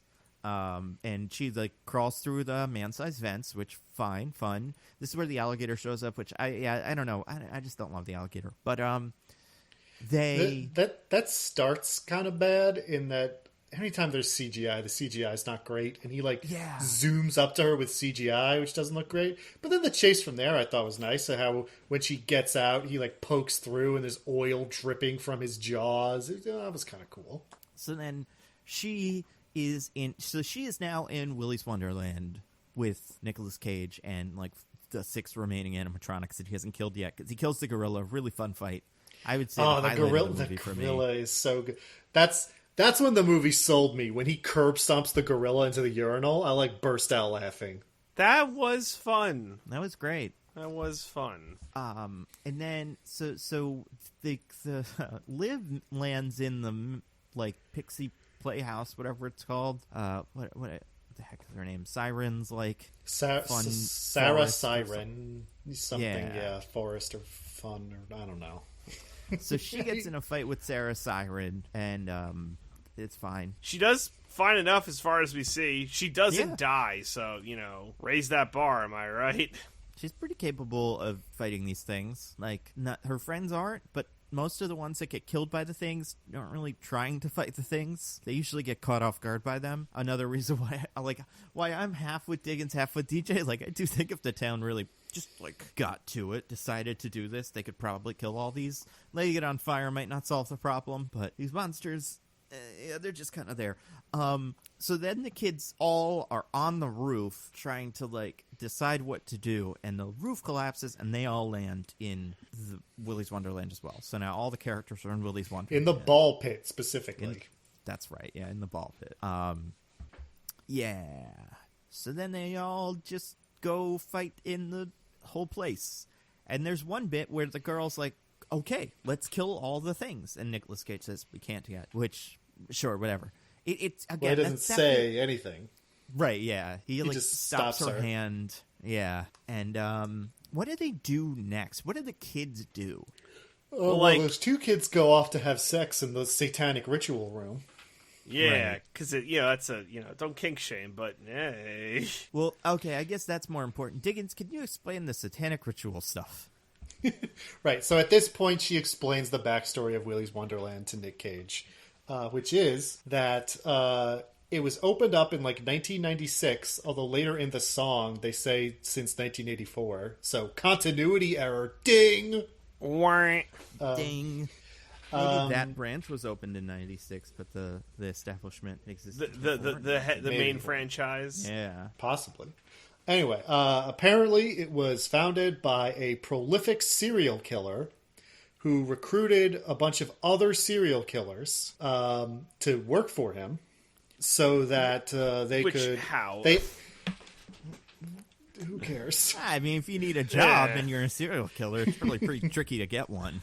Who gave him the look? Yeah. Anyway. What do you mean how? Wait, how? Are you, if you open a Chuck E. Cheese, I'm sure the serial killers flood in with applications, just like I would Oh, like yeah, to work there. I'm I'm sure. a normal. Like, I bet if probably you were like the wasn't that hard. HR manager at a Chuck E. Cheese, you have like 3 piles for resumes that you get sent in. One pile is serial killers, one pile is pedophiles, and the other pile is people you would hire. And that's the smallest pile. Oh Yep. my god. Absolutely. Anyway, so yeah, it seems like they actually mostly run the place like a normal Chuck E. Cheese knockoff, but Except- sometimes they invite a family to go to the Super Happy Fun Room for like a birthday or something. And when they're in the Super Happy Fun Room, after like putting on a little show and doing the regular like the mascot's here to say hi to you thing, they then murder everybody because apparently the animatronics were just originally, and the mascots were just originally built with like razor sharp claws and other killing implements. Yeah, that's true. I Because forgot he about murders that. them in the Willy Weasel costume with the Yeah. Willy Weasel claws. It's kind of it's awesome. But eventually the cops caught on because there was, a lot of missing persons. And so they raid the place, but somebody tipped off the staff because rather than go quietly, they've performed a satanic ritual in the Super Happy Fun Room that ends in a mass ritual suicide. And the point of this ritual was so that they could transfer their souls into the animatronics and live forever as killing machines. And As you know, do. that's fine. Yeah, I don't mind that. Yeah. Well, that's an incredible plot. I loved that. I love the second she said satanic ritual, I was dying. Yeah, because it is kind of like you're a little bit like, what is going on here? What's the I don't need to be told necessarily, but it does help for me at least to kind of understand what he's punching and why, if there's any good reason why they are, possessed or if they're just built that way. But yeah, as far as satanic ritual room, and it's a thing that people know about, right? It's like the news because. Yeah, but it was also like 20 years ago, so it's conceivable that, a lot of people haven't heard of it. Well, the kids, when they get there, they're like, ooh, this is the satanic ritual room when they decide to fucking it. So, like, there's a little bit of, it does seem like, this seems like the kind of thing. If this happened in real life, oh my God, there'd be 50 fucking Netflix documentaries about it, podcasts discovering Willy's. Like, we can't get enough of true crime, and this is the most interesting true crime that's ever happened, for sure. Right, but the town doesn't have internet, Nando. How would they know? That's true. Oh my God, how many serial-style podcasters have we lost to the Willy's Wonderland crew that just go driving around trying to find this city, and then they just end up right in the middle of it. Oh, and you could record your podcast in here if you want while you're cleaning up, and then they get eaten. But okay. So yeah, and then later we'll find out from we'll get to her later. But so the kids all go off and do their separate things. like we said, the highlight of the movie, besides the gorilla fight, is the two kids decide to have sex. The girl, okay, so all of the kids, besides whatever her name is, not Liv, but the other girl in the group, are dressed like, kids. Normal looking, they wear shirts and pants and stuff. This, like kids do. The kids do. This second girl is dressed like a character from, like, Leisure Suit Larry. She's a disaster. And, it's funny. She's like because, a mobster's girlfriend or something. Yeah, I don't get it, but I don't mind that. Honestly, I just wish everyone was that, but also, whatever. She just feels a little bit out of place in this group, but she's like, ooh, we're in the sex room, or we're in the murder room. We should have sex in the murder room. And her boyfriend, or the guy that she's with, is like, that sounds weird, down. but maybe, yeah. He's so down. It's like, I'm into it. I want to get you in your birthday suit. What was it like? Oh, this is the room for your birthdays. Yeah. And she's like, it's not my birthday. He's like, yeah, but I still want to get you in your birthday suit. What a line. A hell of a pickup line. I mean, it's poor guy.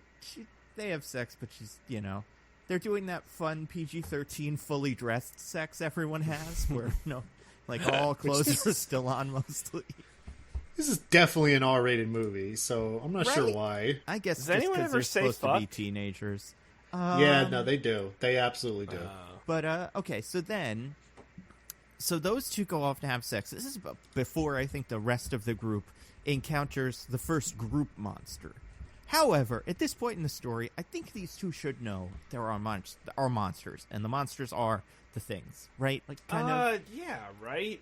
I don't think So it's this guy in this room is like, or someone, I forget, who is it? One of them notices in the room that... The guy. It's the guy. Huh. No, it's the girl. I'm sorry. It's the girl. No, sorry, I was doing more fact checking, which will ruin this podcast. This movie was not rated by the MPAA. Wait, what? It's just an unrated movie? It's just NR, not rated. NR. I guess you don't need to be rated to be released on VOD. Yeah, I guess that's true. Only for a theatrical release. So I rate it Interesting. PG-13 plus some fucks, maybe a couple. yeah, yeah. if it wasn't for the fuck words, it would definitely be a PG-13 movie. There's no real violence. Yeah, it's just the animatronic thingies getting exploded, but... I mean, some Yeah. people get like stuff bitten, but get like torn apart, but never really like graphically enough to be an R rating. Yeah. No, the kind of thing that you would... the kind of thing that wouldn't shock me if it was on, like, a Riverdale or something like that. Although MPAA does tend to be very strict about amount of blood you can show, so like the buckets of blood might get them an R. Yeah, there's no nudity. Yeah, there's no nudity in movies. In any movie And ever. it hasn't No been no done. movie has nudity Thank God, anymore. you know? We're a clean country. And I think, Yeah. to be fair, I like my table legs to be covered up, frankly. If I'm being honest. Otherwise, who knows what'll happen. Speaking of tables, so then we go in different rooms and we have different fights. I want to say this is where the other kids meet the knight. Yeah, Well- so first it starts with the animatronic starts singing a little song to the kids, which yeah. I really like that they went through the effort of writing and recording a song about the situation in the style of these terrible Chuck E. Cheese songs. Yeah. Like not just the main theme, the It's Your Birthday, which also great that they did that, but also this one about what's happening in the movie. Yeah, that was Yeah, good. there's 6 of you. You're all gonna die.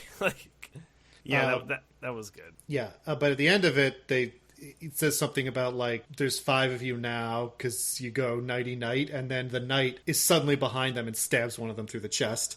And Right. they all That was scatter. good. Game recognized game. That was fun. And like I said, I like the knight. Looks like his sword is just a real sword. Cool. Yep, He's just got a machete. It's like a big machete. Yeah, Yeah. it's not a knight's sword. Nope. Did he get that after the satanic ritual? I assume the original animatronic did not have that sword. That would have been insane. But then, Right. DJ, we just covered that they killed people in the mascot suits Oh, that's before true. the satanic ritual. So I think they just built the animatronics to kill. Yeah, plus, we don't know All right. if regular Chuck E. Cheese's also have real equipment, you know? we always assume he doesn't have a real guitar, but maybe they all have real guitars. You know, maybe everything about all Chuck E. Cheese animatronics is real. Maybe Munch is really going down, hitting a real piano, you know, or whatever he does. Going and maybe he's drums. I don't know. I don't know what the Chuck E. Cheese group does. I want to say realism is important. It's very important. What are the Chuck E. Cheese guys? Okay, so you got Chuck E. Cheese, Charles Entertainment Cheese. He's probably playing a guitar. I think Munch, the purple one that's the Grimace, is on a standing keyboard. Then I want to say there's a dog. Is he on the drums? Man, I haven't been into Chuck E. Cheese in like over 20 years. I don't know. But then there's the fact that you can name characters who aren't Chuck E. Cheese is blowing my mind right now. So then there's Pasquale, who we've already named, who is the pizza man. I want to say he's on another instrument. I think he's just a man. Any of the ones we've already named? He's just like an Italian man. Yeah. What's he up to? Maybe he's on the drums. Maybe he's got a saxophone. And then there's there's a girl who's like a bird. And she, I think, is also has a tambourine or something like that. I can't believe you know all these. Yeah, I mean, you know, I used to go to Chuck E. Cheese when I was a kid. Yeah, I mean, me too, I think, but I just... yeah, some of us are more observant than others. I don't know. Taking the details of life. Has anyone pulled up a picture of the Chuck E. Cheese band yet? I guess I'll do that, huh? Oh, okay. So what instruments are they? Was I close? So it looks like Pasquale, the Italian American man, is the drummer. Okay. Munch is on a keyboard. Yep. I can't tell if this is a dog or a bear, but whatever it is, it's playing a guitar. I think it's a dog. And it looks like Chucky and the bird girl, they might just be singing. It doesn't look like they have instruments. But I think she has a tambourine, right? Maybe she has a tambourine and it's just too small in her big puppet hands for me to see. Hand shaming. This isn't the best picture in the world. I think they've also redone them, so maybe I know they made Chucky more young and radical. So I don't know if they also skinnier. did that with the things. Yeah, they trimmed him down. Maybe she didn't have a tambourine. He stopped eating all that Chuck E. Cheese pizza. Yeah. Yeah. Wait, where were we going with this? Oh, yeah, no, their song is good. She doesn't. I don't know. She's just kind of standing there. I also speaking of Chuck E. Cheese things, I like when the guy is when Tex whatever kind of gives his explanation to Nicolas Cage, yep, this used to be a Chuck E. Cheese kind of thing, but then the kids kept touching the things and getting stuck in the machines, and a bunch of them died, and we had to close it. And I'm like, yeah, that probably does happen a lot. How do you make an animatronic that the kids are supposed to hug and also chop them into bits? Okay. All right, so the Knight has a big machete. He is pretty good, and he has a little sword fight with everybody. Well, by sword fight, you mean he just stabs all of them to death. Well, he tries. No, he only stabs the one. He swings his sword around, and they all kind of scatter. And other animatronics are just kind of enjoying this. They're here for they're here for the fun. Everyone scatters, so he's just after Liv, and he's chopping tables in half as she tries to get away from him. Yeah. How did they kill this one? Well, Nick Cage shows up. Punches it. That's every time. He punches it, smashes its head against the wall, and then takes its own sword and cuts its head off. Right, yeah. He doesn't do anything else. That's what I'm saying. A blatant lie. Because the next kill is the second best one in the movie. Whoa. Wait, which one is that? The gator. Oh, yeah, where he just opens up the mouth. Oh, yeah, the gator. I forgot about that one. DJ, I can't believe you, wrestling fan, are just glossing over the fact that first he suplexes the gator. He does suplex the gator, which is pretty sick. He suplexes the gator, then he gets on top of it, wrenches its jaw open until it snaps, then reaches down into its throat and pulls out its robot heart. Yeah. Kali Mazit. Yeah, it was good. Oh, DJ, you're coming around. I am. Damn it, Diggins, you're so persuasive. And the gator... The suplex was cool. That made me smile. I will say. I game recognized game. That made me smile. You keep saying game recognized game. Does it... You are game in this scenario? Or you Chuck E. Cheese murder game and you're seeing it and you're like, I was going to say... Pretty good. DJ's referring to that brief stint in the 2010s when he owned a Chuck E. Cheese franchise and used it as a base of operations for his serial killing. Game recognizes game. Am Why I right, do I fellas? keep saying game recognize game? What is wrong with me? It's He's not bad the on a first time shirt. I said. Guys, Well, I just explained it. It was because of your stint as a I Chuck E. know, Cheese I serial know. killer. I was just gonna say one more thing. Nicolas Cage in this movie, the janitor, delicious. Oh, God. Absolutely. Just Nicolas trying to Cage is deflect delicious from all in your game every recognized movie. game speech. I don't know what you're talking That's about. gonna be the new. Everyone remember to put that in tweets and in Twitter reviews of the show. Just make sure that is never forgotten. Okay. So I want to say during this, all the kids get split up. Right, one of the kids goes into a room with strobe lighting that's pretty aggressive, and Yes. gets eaten by two of them. I think the turtle and the pixie one team up. Yes. Okay. That's fun, kind of. I don't know. I didn't dig this. I think strobe light as like an effect has to be done really well for me to like not get like, I don't know, for it not to look weird. I don't know what it is. I actually kind of agree with you about what you were saying before about the pacing. And I think this is a prime example where it's like all the kids kind of die within 10 minutes in this stint of scenes, except for Liv. Like, and the thing that's it's so funny because if all the kids were just there by themselves and they kept getting distracted by a thing, but the group stayed together and they got peeled off like a horror movie, then the pacing would be way more like well paced. It would just feel more natural. But it does go like, all right, then we're killing all the kids. But that one dies, and then the boy. The Chris, lowly Chris, goes and hides in like a crane machine or something like that. Chris the simp. Yeah. It's the first time we said that on the podcast, I hope. I think so. Chris the Simp goes and hides in the machine in the arcade. And he meets the chameleon. And the chameleon, what does the chameleon do? The chameleon says, "Oh, I don't want to be a murderer. I'm sad I made this pact. I want to just go to the other side. Hey, kid, if you help me cross to the other side, I won't kill you. I promise." I don't think that's exactly what it says. I mean, more or less, right? I thought that... What detail did I miss? I thought the chameleon was more like, they did this to me. I wasn't part of the murder cult. I was just the eighth guy. They needed to fill out their, 8-man organization, and I'm kind of stuck like this with them. It did kind of says something like that. For a second, I'm like, oh, okay, that makes sense. That makes this interesting. Now we have a puppet on our side, kind of. Except it was the chameleon who did it, so obviously a bluff. Well, but also... Like, it was the chameleon. Well, back to movie, pacing issues. To me, it was obvious this chameleon was lying. Well, so that if it wasn't... I'm with you. I think I didn't trust the chameleon, but there was a part of me that wanted to believe that maybe the movie was doing something kind of interesting. I did want to see two of the animatronics fight each other. But then at that point, someone has called Liv called her mom, the sheriff, and was like, we're doing a Willy's Wonderland. Watch out. Chris the simp is the one who calls the sheriff. Oh, he called the sheriff only listens when he says that Liv is there too. Yes.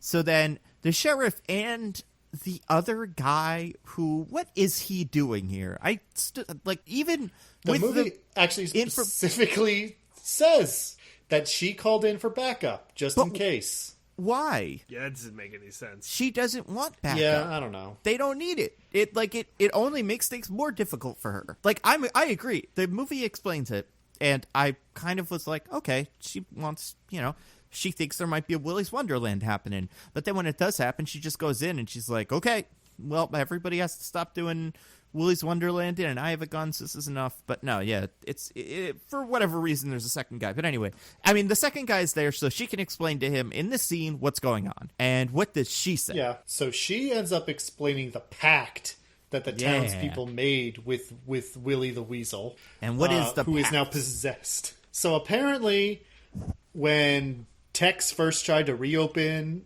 Willy's Wonderland and they started killing people and everything, Tex did try to have the place torn down, but once he hired a crew, the animatronics killed the contractor like the night before, and so nobody wanted to take the job because everyone who tried died. Well, one person who tried died. Well, one person Let's be died. clear. Yes. Also, how did they know it was the animatronics? Him and his whole family. Well, the townspeople kind of figured, you know? They figured that animatronics ate a guy? Come on. Well, they already know about the animatronics, DJ. The animatronics have already killed a bunch of people at this point. Oh, right. Okay, all right. DJ's like 2/3 of the way through the movie. I'm like, animatronics can't kill. Like, right? That would be insane. I guess, That's why they're trying to tear the place down, because they know there's killer animatronics in it. All right. So, all right, finish, because I still have some gripes. So then they're like, all right, well, let's just leave it abandoned, tell people not to go in it, and, just let it be. But then the animatronics get bored and start wandering the town at night and killing random townspeople. So that's the point where her and a couple of other town luminaries, represented by Tex and Jed, the tow truck guy, go into Willy's Wonderland and strike a bargain with Willy himself that they will periodically lure strangers into spending the night there so that the animatronics get to kill them in exchange for the animatronics not killing the townspeople. Yes. And apparently the animatronics decide that that's a good deal because it seems to be working. One small detail that I thought was funny, now that we're talking about this part of the plan, is when Nicolas Cage goes to the auto body shop in the beginning of the movie. Do you guys remember what he kind of half sees in that guy's shop? All the missing posters? Yeah, it's just a lot of missing posters. Like, this guy is collecting all the posters from the people he sacrifices to Wally. Seems like it would definitely arouse suspicion, but hey, what do I know? I'm just a lowly Wally worshipping person. But okay, so the pact. The pact. All right, so I would like to say something about this stupid pact. Okay. So she's explaining it to this state police guy who got sent here to be like, here's what's going on, and then he has the face of, oh my god, how could you? And then she says, what could we do? We could have went to war with the machines, but we would have lost a lot of good people along the way. And it's like, they're not Terminators, man. They're just animatronic dolls. You have guns. Just shoot them. Well, maybe no one's tried punching them to death. Maybe they just assume they are Terminators, and then Nicolas Cage shows up and punches them, and it's like, wait a second. I mean, I do think once threat is nonsense. Nobody tries shooting an animatronic in this movie. Maybe it doesn't work. I mean, you can at least punch them, though. Punching is definitely on the table. If you're Nick Cage. Well, and I think by the time, when they show up on the scene, we, as an audience, we're like, oh, okay, so now the tables will turn, and, they're going to get killed by Willy, and then Willy will have guns or something. But no, they're like, oh, I'm so sorry, Willy. He's killed 4 of your guys. At that point, I'm like, all right, well, maybe we should see if this guy can kill the other 3, and we can be done with it. Right? Seems like we kind of got everything all wrapped up here, which is why I don't think this cop character works at all. I think everything the cop does besides explain the pact is kind of dumb. So I very much agree. I'm not going to pretend this movie has complex psychological motives going on. However, I can totally see a scenario in which that's her reaction. Which is to say, she has been doing this for years, being complicit in all these murders. And if it turns out that if they fought, they could have won, I mean, that's almost worse. That means true. She killed a bunch of people for no reason. Yeah, she's a Dumbo. Yeah. So, Dumbo. She has to believe that, that this pact is the only way, or else she's a horrible murderer. That's a good point. Yeah. That's what the cop says. You're a murderer. And she's like, nah, I'm not a murderer. Not me. Nope. Incorrect, DJ. That is what Liv says to the other cop. Oh, god damn it. Yeah, that whole thing. I mean, I guess, what you're saying makes sense, Diggins. I think the cop as a character, for me, just kind of is another pacing issue where things kind of slow down and don't it doesn't make the story more fun. However, I bring that character up because when she is giving her speech that is like, here's what we did. We made a pact and we let them kill everybody at Willy. One of the things that we see, and I remember this very much, was like the chameleon killing a kid. And I was like, I also noticed that. Okay, so I guess it's bad. Thanks for spoiling your own little reveal 2 seconds movie. But whatever. I don't think that's necessarily a bad move in the sense of you see that and you realize, oh man, the chameleon is bad, which then increases the tension of next time you see her talking to the other guy, because now you know for sure that she's going to betray him, and he is like fully on board now, believes her, which becomes this whole like, oh, when's the turn going to happen? Is he going to realize that she's lying? Like, I think that kind of works. I guess that tension would work for me if that was the girl that Liv, and it was like, uh-oh, a main character is now in the grips of a character. But like, because of how disposable all of these kids are, it just kind of plays with me as like, oh, all right, oh, he's going to kill him because that's what's happening in this like 10-minute stretch of the movie, and now that one's going to do that. But I see what you say, or what you're saying. Speaking of the chameleon, how does the chameleon kill Simp the Chris, or Chris the Simp? Kill Chris the Simp. Oh, weirdest way ever.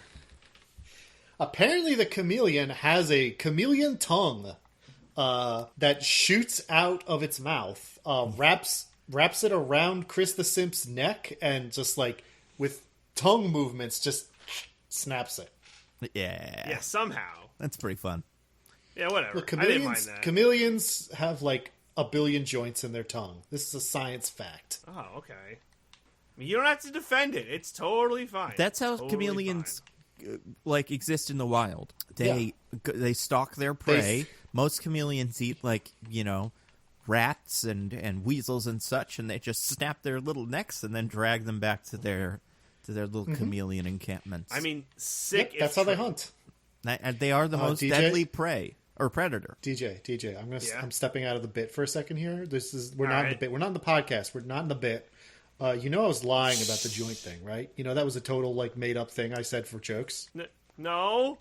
There's no bones in a tongue, DJ. There's no joints in there.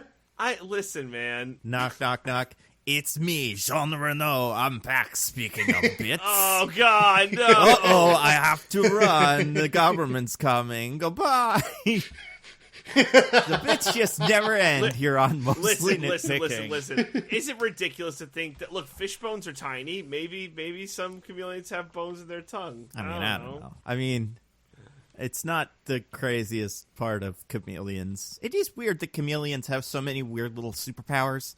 That they have big giant tongues, and they can also camouflage, and they also have sticky little feet, and they can climb real good. Like, pick a lane, chameleons. And they can independently rotate their eyes 60 degrees. Is that true? Yeah. That one is true, DJ, yes. Okay, good. Listen. Can I just say one thing? Yes. To the chameleon? Game recognized. Oh, no, DJ. He is a lizard DJ's talking person. about his super long extendo tongue. Well, to be fair, DJ's tongue... With bones DJ in it. was born with a birth defect where he has a bony tongue. It's just, his tongue is a bunch of bones. Ugh.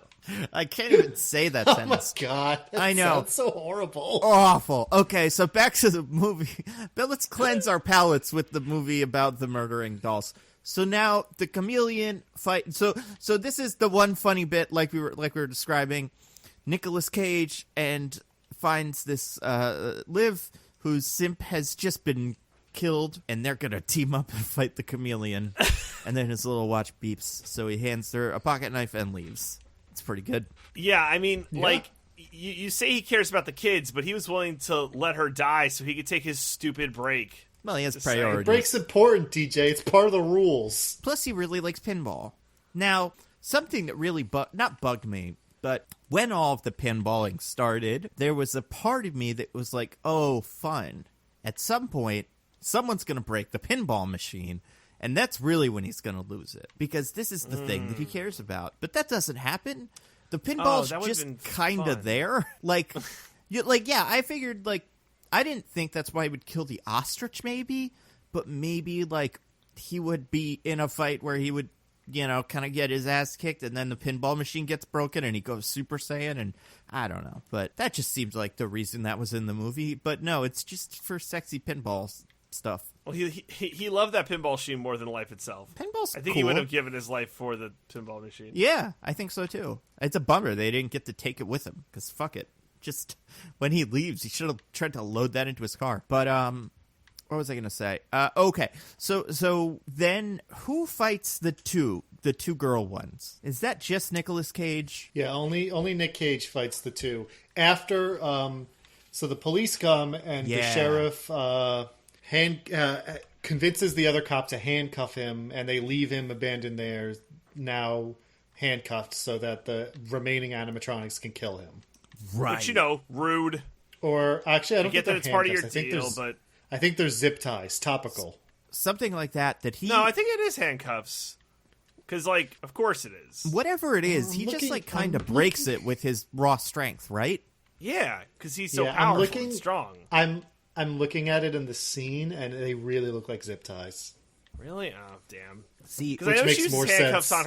on her daughter, so I'm like, that's true. just their thing. Well, she used them Right? up. She only had one pair. Oh, that makes sense. See, and this is where you put the fucking pinball machine. Have all the animals, all the animatronics, really want to torture Nicolas Cage and drag the pinball machine out and beat it to death, and then Nicolas Cage just breaks the handcuffs with his love for the pinball machine. I will say, when the two Cammy Chameleon and Sarah Siren, confront Nick Cage and we're about to have a fight while he's handcuffed, and he just gets up and kicks some jukebox behind him, and it starts playing this rockin' cover of Heads, Shoulders, Knees, and Toes. Oh yeah, that ruled. Yeah, was pretty I like that that. wasn't bad. Yeah. And at the same time, now the police man, the out-of-state guy, is driving Liv home. Now, they have this whole conversation in the car about how what he's doing is wrong and it's all bad and whatever. And then who to our wandering eye does appear? But the racist turtle one. I think he's... Tito the Turtle. I forget, was he in the car or on the car? He was on top of it. Okay, that's fun. He's pretty... I enjoy good. the idea that they were driving all this time with a giant animatronic on the roof of the car and neither of them noticed. Right? Yeah, and- it's driving's pretty wonky. And somehow that one got out of the place. It was just Listen, new to tail. teleportation is the slasher movie superpower in That's all fair. of these movies. Fair. I'm telling you, I Fair. love when they don't teleport. They all just run, shimmy from one side of the house to the other real quick. Or because there's the one, I forget what the one thing is. I remember hearing someone describe that. Who is it? That Jason rides a bicycle or something like that. Yeah, that's a common theory. Yeah, as I a love joke, stuff like obviously, that. but it's good. Yeah. I mean, have you ever seen Behind the Mask: The Rise of Leslie Vernon? No, is that good? No, We've what talked is about that that? before, I think, on the show. It's a fake documentary of a slasher in one of those movies. A film crew with him, and he's explaining all his methods. And he's it's very important to do your cardio because you want to be walking very slowly while they're looking at you, and then when they turn their heads, you run as fast as you can. So that when they turn back, you go back to walking slowly, and it looks like you just moved a very far distance somehow. Yeah, I like that. It's no, that that's was a pretty fun. good movie in general. That's a pretty good movie. And so yeah, Turtle, that one does its thing. Liv manages to fend off the turtle very heroically. Yeah, she gets the shotgun that the cop drops when Tito starts killing him. But Tito has somehow, with his fast little fingers, taken the shells out of the shotgun, which was good. Well, maybe he but did it way before. Maybe it was a super Maybe. long plan ahead. While they were still at the Willy's Wonderworld, they're oh, I'll take this out now. Possibly. They're a very But, dramatic bunch she of still- guys. She manages to beat him up with the shotgun, and he survives, but he's hurt enough that he can't chase her. And he says a lot of "I carumbas" and stuff like that. I don't remember what it is. Yeah, Yeah. I Love that part. It's a little weird because he is the only one that has a not a voice because they all have voices, but yeah, it just kind of It's doesn't the quite thing fit. where it's the reason it's that he's like that is to make fun of like how kind of crude racial stereotypes kind of made it into a lot of children's media back then in the 90s. Not that it doesn't still happen, but it was very, you go back and watch a 90s cartoon now and it's like, yes, our classmate Pedro, who will now say some stereotypical thing about that we think Mexicans do. But at the same time, it's not like commenting on that. It just kind of like does the same things that they would have done back then. Yeah. Like, hey, remember this? Or it's not extreme enough to be that interesting. Yeah, so it just kind of becomes like you're not commenting on it, you're just doing it again. And so like that's not really that great. Yeah, I agree. I thought I think you could get away with something like that with a different, I don't know, just like a more extreme version of that, or some sort of commentary from characters within the thing, but they don't. Yeah, that one doesn't come up. Part of me doesn't mind that at no point does anyone in the movie talk about how weird the construction of the gang is in general. But I do think there's some comedy there, or like at least a little bit of like, why is there a knight? What's his, what part does he play? Not quite like Clerks necessarily, but just like a little, I don't know.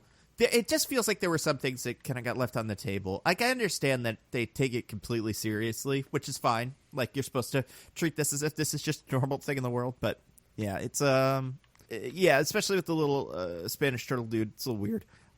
It's almost like the original guy who made it, I can't remember his name, but made Willy's Wonderland was like, oh, what could I buy from the discount bin for each animatronic thing, right? Like, let me just get, I get this turtle, cool. I got this little knight, cool. Oh, a siren, yay. And just bought whatever he could to get the place up and running. And no pretense. Maybe before they started it, he got together with all his serial killer friends, and they all made their own personal personas. I hope and so. So they just wanted to be an old-timey knight or wanted to be a fairy. And so, you got to do what you can for your pals. I think that's nice. If that's the case, that's fun. But yeah, I feel like we're almost done here. We got to kill Willy. How does the Willy fight? I think the Willy fight is okay, but one of the less interesting ones. I found it, because it could have been better. They do the thing where, oh my god, Willy's so powerful in the beginning, he's able to beat Nick Cage, right? And I was actually a little bit interested. It's like, oh, how is Nick Cage going to beat Willy? He seems unbeatable. That's not the case. They just kind of have a round two, and this time Nick Cage wins because movie over. Yeah. So, could have done better movie. But Willy does start by Nick Cage has casually walked outside to throw away some garbage now that the door's unlocked. And he gives every indication that he's just going to keep hanging out. But the sheriff is still like, oh, gosh dang it to heck. Yeah. And pulls a shotgun on him again and forces him back inside. It's so stupid. And is trying to be like, Willy, take him. He's yours. But, of course, classic case of being undone by the beast of your own making.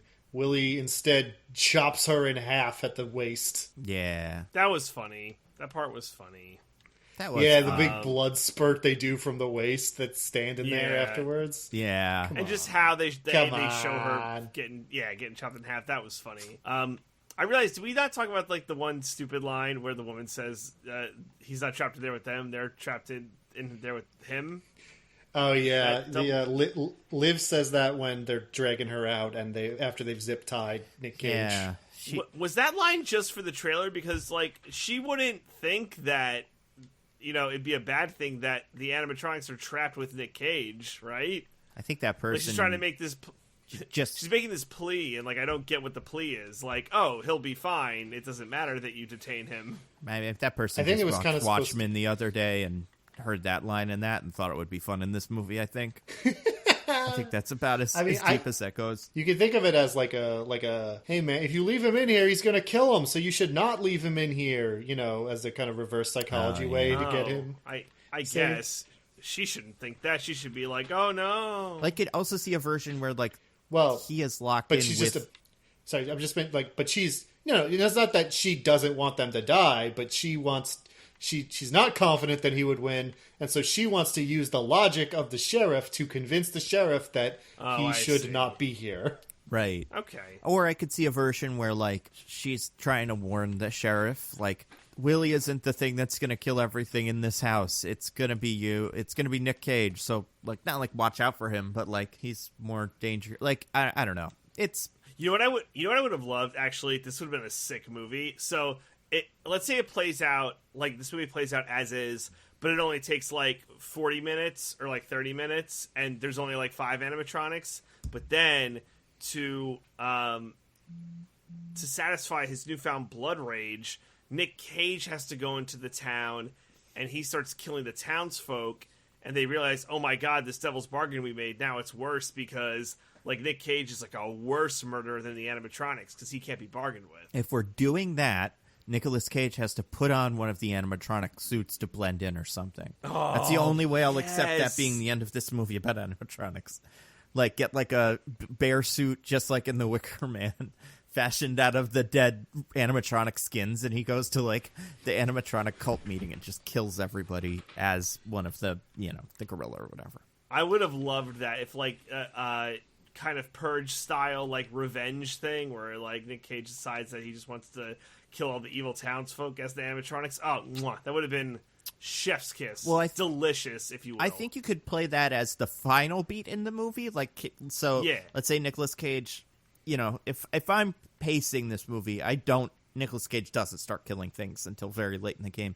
Not like very late, but like, not at least not halfway through. And then at the end, we think they've killed Nicolas Cage, and then someone goes to harvest the body or whatever, and then all the main characters that deserve killing show up, and then Nicolas Cage is secretly one of the animatronics, like, has put on their skin and kills them. Because, I mean, this Nicolas Cage doesn't kill unprovoked, so it's not completely within the character that we are dealing with. Right, but I think a right. movie like that could work, and I just think putting a person on the animatronics as like a plot device is fun. But yeah, food for thought. For Willy's Wonderland 2, I'm sure this movie will make money compared to what it costs. I think it costs like $5 million, something like that. It's pretty low budget. Yeah, I'm sure. So I feel like it'll make that much. But then, okay, They've said that there might be a sequel if they make enough money. and what could it possibly be? What enough money could be? No, what could I don't know, what could like the a sequel sequel? be? He goes to another town with another Oh. Willy's Wonder. Is it the same guy or the same situation? By the way, guys, I'm looking at this poster right now because of this information I'm looking up about this movie. Guess which? There's 7 of the animatronics on the poster. Guess which one is not? Oh God, The fucking siren? is that the DJ's answer? guess. That was my guess. If No. I don't pick Yeah, that, it's not the. okay. The siren isn't on it. Yeah. so stupid. They knew. They knew this was fine, and it was just like, you know, the one that was going to do most of the murdering. Because the siren also gets the kill later too. Wait, because the siren like just leaves. The siren could go home if it wanted to. Yeah. But By the way, apparently this is in Nevada. What? I don't. Yeah, apparently guess? this is Hayesville, Nevada. I mean, They all sound like they is, Yeah. you know, country Yeah, town road. yeah, weird choice. I've been Weird to Nevada. choice. Yeah, it's yeah, that was weird. I know there are rural-ish parts of Nevada, but, like, not that rural. I mean, it's like there's like Oh the no, accent. there are definitely parts of Nevada that are that rural. The vast majority of the population of that state is in the Vegas area. Yeah, I feel like your Nevada, like there's a Nevada, Arizona like accent that is the accent that I think you would go with here. I can't quite do it. I don't remember what it is, but I know there is one. That's Part of not it what is that pronouncing it Nevada. Yeah, I mean, you can That's true. I can never be right, but either way, yeah, it's that some version of that. But I wouldn't mind seeing this character go to a different place. I almost like want to see this movie just take another crack at it, and like I don't know how you would do it though. He can't go to the factory where these are made because they're not possessed. Listen, I mean, when you think about like Evil Dead 2 was just Evil Dead 1 again, but Yeah. do it better this time. So I mean, That's you can true. just do that. Yeah, and now He has to say a line this time, though. He needs to say something. So Really like I don't know about that. I like I think if that's the gimmick, it's a fine gimmick. Let's talk about the very end. So he kills Willy, and then he leaves in his car that the sheriff guy got him. Or not Yeah, the sheriff, so- excuse so me. Well, Jed the mechanic, Yes. has brought his car for Tex. Because, like we said, it's kind of implied that that's what they do with the cars when they pull this particular scam. Yeah. But they're both surprised to see the place fully cleaned up, and Nick Cage walking out, and give him the keys, and he just leaves. Oh, I have another idea. Sorry. Yeah? Here's another conceit of the final fight I'll take. Another way we make it fun is if Willy is... Because one of the things that I think is kind of fun, but I never really quite get as like a way the movie works is Nicolas Cage. He's just a weirdo, right? But maybe one of the parts, like maybe he is really invested in the cleaning, and maybe he tries to kill Willy, but Willy's like ruining the nice cleaning he did, and that's what sets Nicolas Cage over the edge or something. Oh yeah, like, that'd be dope. There's just like there's parts of it where like there were big fights in a room, and I was like, ugh, Nicolas Cage just cleaned it. That's a problem for him, kind of. Like, what a bummer. I did feel like there was a little bit of that, like after Willy chops the sheriff in half. Yes. Like her blood goes everywhere, and Willy like disappears for a minute, doing his slasher villain, pop in and out thing. And there's just a shot of Nick Cage standing in this room now that's now covered in blood from the sheriff. And there is a look on his face like, I just cleaned You fucking this. serious right now? Yeah. No. I love that. Yeah, I think it would have been cool if they played into that more, but I think there's a little bit of it. Yeah, I think that when it really became a thing for me was in the fight with the gorilla, where like he cleans the entire bathroom, spotless, and then the gorilla shows up and kind of ruins it, and I'm like, I'm just in that moment, I was feeling for Nicolas Cage because of all the great work he just did and how much it was like ruined by this stupid gorilla, and part of me maybe would want a movie where this guy really likes his car and just wants to have done this, like wants to play by all the rules, and these animatronics keep getting in the way and potentially making him work twice as hard, and maybe he won't be done before sunset. I don't know. So the end of the movie, he goes, gets his car, picks up Liv, and she just gets in the car.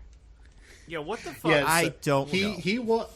He walks out, he's going to his car, and Liv, who we last saw running away from Tito after beating him up, comes up the road, and they just kind of like stare at each other for a minute. She has now picked up his silent style, I guess. Mm-hmm. And then, he gets in his car, she gets into, and they drive off, which I kind of liked. As really? These are the two, like, yeah, I mean, all her friends and her foster mom are now dead. Oh, yeah. What is she going to be doing? But now, these two, they went through this experience together. They kind of have an understanding, and they're going to ride off into the sunset. I mean, it's silly, but it works for me. For a second in that moment, I was like, are they gonna kiss? No, like, what? no. Oh, God. I didn't want them to, but I wasn't sure if the movie thought I was supposed to think they were, but also... Yeah, they just kind of seem like almost like work friends who just kind of both do the same thing. And, I guess she will get in his car because he's the person that kills the monsters that are going to kill her. And she hasn't killed the turtle yet. So I guess might as well be by him. We do get that is the final beat of the movie. It's kind of fun. Well, there's two fun. Well, I guess you can't have two. Oh, yeah, right. I forgot about the other one. Yeah, so let's do the turtle one first. They hit the turtle with the car. It's pretty good. Yeah, that's it. I like that. He splatters, falls into 1,000 pieces. Hooray! Yay! But our favorite animatronic gets her last little spat of murder in, because that's what they're into.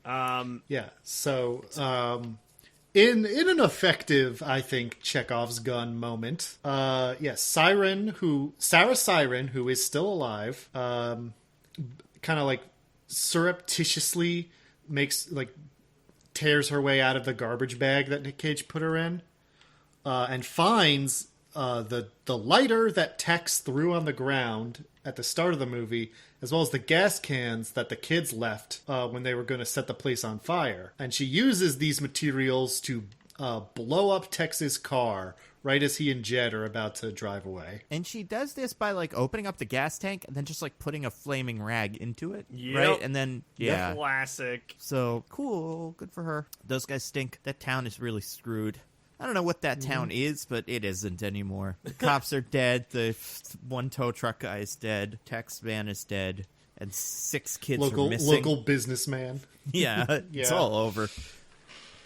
But I guess that's kind of they're probably used to that by now. Yeah, what would you want from a sequel to this? Oh my goodness! How do they go forward? I guess more.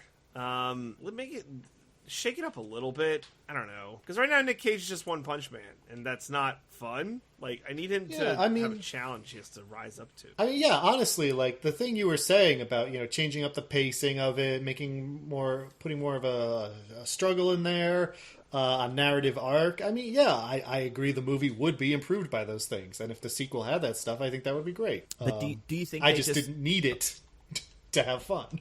Do you think they'll just go to another place with another Willy's Wonderland type area? Like, do you think the animatronics are necessary for a sequel? Is that the fun of it? Like that conceit or that premise? Necessary? No. I think it is likely to be what happens, because that's what this movie is known as. It's the killer animatronic movie. Like, I could see a different... Honestly, if we just get a bunch of new, like, throwback animatronic designs out of a sequel, I'd be happy with that. I guess... Or what if they come back? That's not as fun, I feel like. For me, I want either new animatronics or a new situation. I could live with these kids. What if the souls of the serial killers have been let loose by destroying the animatronics, and now they can possess all kinds of different stuff? Maybe. Oh my god, that would be sick. Maybe other, like, things that aren't quite animatronics, but kind of are. Yeah, a bunch of, like, toys and dolls and, like machines. And that way you can do, like, a lot of, like, puppetry work and stuff like this movie does. Yeah, that's not bad. That would actually be awesome. I wouldn't also hate a series where, like, you're right. I think they will do animatronics again if they make a sequel, because that's what this movie is. But I think you could do a fun series where just you take a pitch for a horror movie and then just add this guy, and now I guess this girl, but, like, a horror movie with John Wick or something like that. Like, now, next one's, like, Ghost Murder House or something, and he goes there, and he's the guy that is going to be killed by it, but also he doesn't. Or, like, Saw. I could see something like that, where, like, he goes and gets trapped in the Saw house, but then he doesn't, he's able to beat all the Saw things. I think that could be fun as a kind of, like, franchise. I don't think that's what they do. I'm trying to think of another place, like an amusement park where there are animatronics, would maybe be, like, fun to see just, like, what the heightened version of it is. Because I do think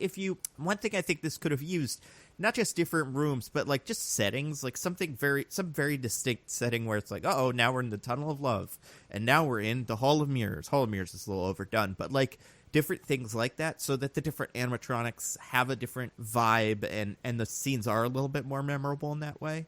So maybe something like that. Because I like that it felt like a just crappy old Chuck E. Cheese kind of place, but I think an environment with a little bit more excitement could have been kind of fun. I don't know, but I wouldn't be surprised if we get another one of these. $5 million isn't that much for, like, a Nicolas Cage movie. Although there are plenty of people I know who don't know about this movie at all. Like, just are completely unaware of it. Oh, I find that very easy to believe. Hopefully we'll raise the profile and we'll make that sequel happen to this movie that 2 out of 3 of us said we didn't really care for. But I agree. I think as a premise, plenty of potential. And some of the parts of the movie that are done well are done very well.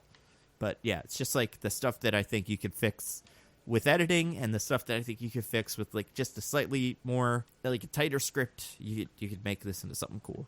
Whew. Any other thoughts on Willy's Wonderland, or Wally's Wonderland, as it used to be called? Oh, that would be great if that was the name of the sequel. Wally's Wonderland. Yeah. Wally's Wonderland. It's always good to be self-aware, right? Yeah. All right. Do you guys want to get to our classic segment? Let's recommend some things to the fine people. Yeah, let's do it. I would love that. DJ, what do you got? All right, so while we're in the Nicolas Cage zone, I like Diggins. I'm trying to do the Criterion Collection. I'm just doing it to much more mixed success. But I watched a Nicolas Cage movie this weekend for Valentine's Day with Michelle that I'd never seen. I saw Moonstruck, which I'd never seen. Yeah! Fantastic movie. If you haven't seen it, go watch it. It's got young Nicolas Cage giving a very Nicolas Cage performance. Like, Moonstruck is one of those, like, serious movies that's, like, not like a joke, but his performance, it's still Nicolas Cage. He's handsome as fuck, and he's also adorable. He plays a very silly character, but it totally works. I didn't know Cher could act, but she's good in the movie, and it's like a fun little romance movie. I don't know if it would qualify for romantic comedy in 1987, but it's a romance movie with some comedy beats, but I wouldn't really call it a romantic comedy. I'd call it a romantic procedural, but it's very fun. It's very lighthearted. It's also very Italian, so if that's an aesthetic you like, then you'll definitely like this movie. Like Pasquale from Chuck E. Cheese Italian? Exactly. Oh, Mamma Mia. There's the dad from Frasier's in it. That was such a random thing. Any other Frasier characters make an appearance? No. Kelsey Grammer's not in this movie. God, I can't be bothered. Yeah. But yeah, it's just a good, enjoyable movie. I dare say I call it a classic. And if you haven't seen it and you want to add another Nicolas Cage movie to the roster, I would definitely recommend this one. So yeah, I'm going to go recommend Moonstruck. Mamma mia. Mamma mia. Very good. Very, very good. Diggins, what about you? You have anything fun to recommend? Yeah, I just got two quick ones here. One is, recently DJ Nando and I, with a couple of our other friends, have been getting together every once in a while to play some digital board games. And I don't want to recommend any of those. However... Oh, but there was a good one. There was. No, I've been having fun with them. But the actual rec is that doing that and the conversations I've been having with DJ have reminded me of the existence of Shut Up and Sit Down, which is a board game review website that does both written and video reviews of board games, playthroughs, and a bunch of other stuff. And they are very good, just overall reviews / explanations of board games, all spoken in charming British accents. And they're just, if you have any interest in board games, it's a great, even one you haven't heard of before. Just, they're so good at explaining them and then talking about why they do or do not work, or what is fun about them and what is frustrating about them, that if you have any interest in that subject at all, they're just really interesting. Also, they make you want to buy a bunch of out-of-print board games that you're never going to play. So that's one downside, I guess. So if you think that's going to be you, maybe don't. But my second recommendation is I watched a movie from the Criterion Collection based on last week's Criteria was made in Spain. So I watched a movie I've been meaning to watch for a while now, Women on the Verge of a Nervous Breakdown, which you may know as it is the first breakthrough American hit for Spanish director Pedro Almodovar, as well as Spanish actor Antonio Banderas. Oh. It is... So... I was very wrong about my impression of the movie. I thought it was going to be kind of a drama, but it's actually kind of like a comic farce. Very, very theatrical in its way, where it's about this woman who she's a minor TV celebrity, and she had an affair with one of her colleagues, an actor named Ivan, and we're at the end of their relationship at this point. They broke up a week ago, but she needs to talk to him about something, and he's given her the runaround, absolutely impossible to get in touch with, leaving messages on her phone oh, you're not here, I'm so sorry, I've been trying to get in touch with you, but I can see you don't want to talk to me, so I'm just, maybe I'll try again later. Just the most slimy stuff. But it's interesting because so many other people are like weaving in and out of her life throughout this. Like she ends up, the whole movie takes place over the course of 2 days, and in the course of those 2 days, she has her friend come by who's worried that she's going to be arrested for accidentally harboring terrorists. The son of her former lover, who she didn't even know existed, comes by to rent her apartment, and then they find out about this connection between them. Him and his fiancée are there. That's Antonio Banderas, by the way. He's the son of her former lover. His ex-wife, kind of like they both try to demand from the other where he is because they both think he's with her, but he's actually with another woman. It just becomes this whole kind of like, it builds and builds throughout the movie, just becoming this more frantic, emotionally frayed thing. And it's really good. It's funny. Watching the twist and turns of its plot is really entertaining. I had a really good time with it, and if any of that sounded interesting, I would definitely check it out. Cool. Nice. Would you say Antonio Banderas is at his most handsome in that movie, or in Zorro, or in Dolittle? It's got to be one of the three. I would say Zorro. He's a very handsome man in this movie, but I think he definitely filled out a little as he aged in a way that did him some favors. I believe that. Naturally, then it would be Dolittle because he's the oldest in that.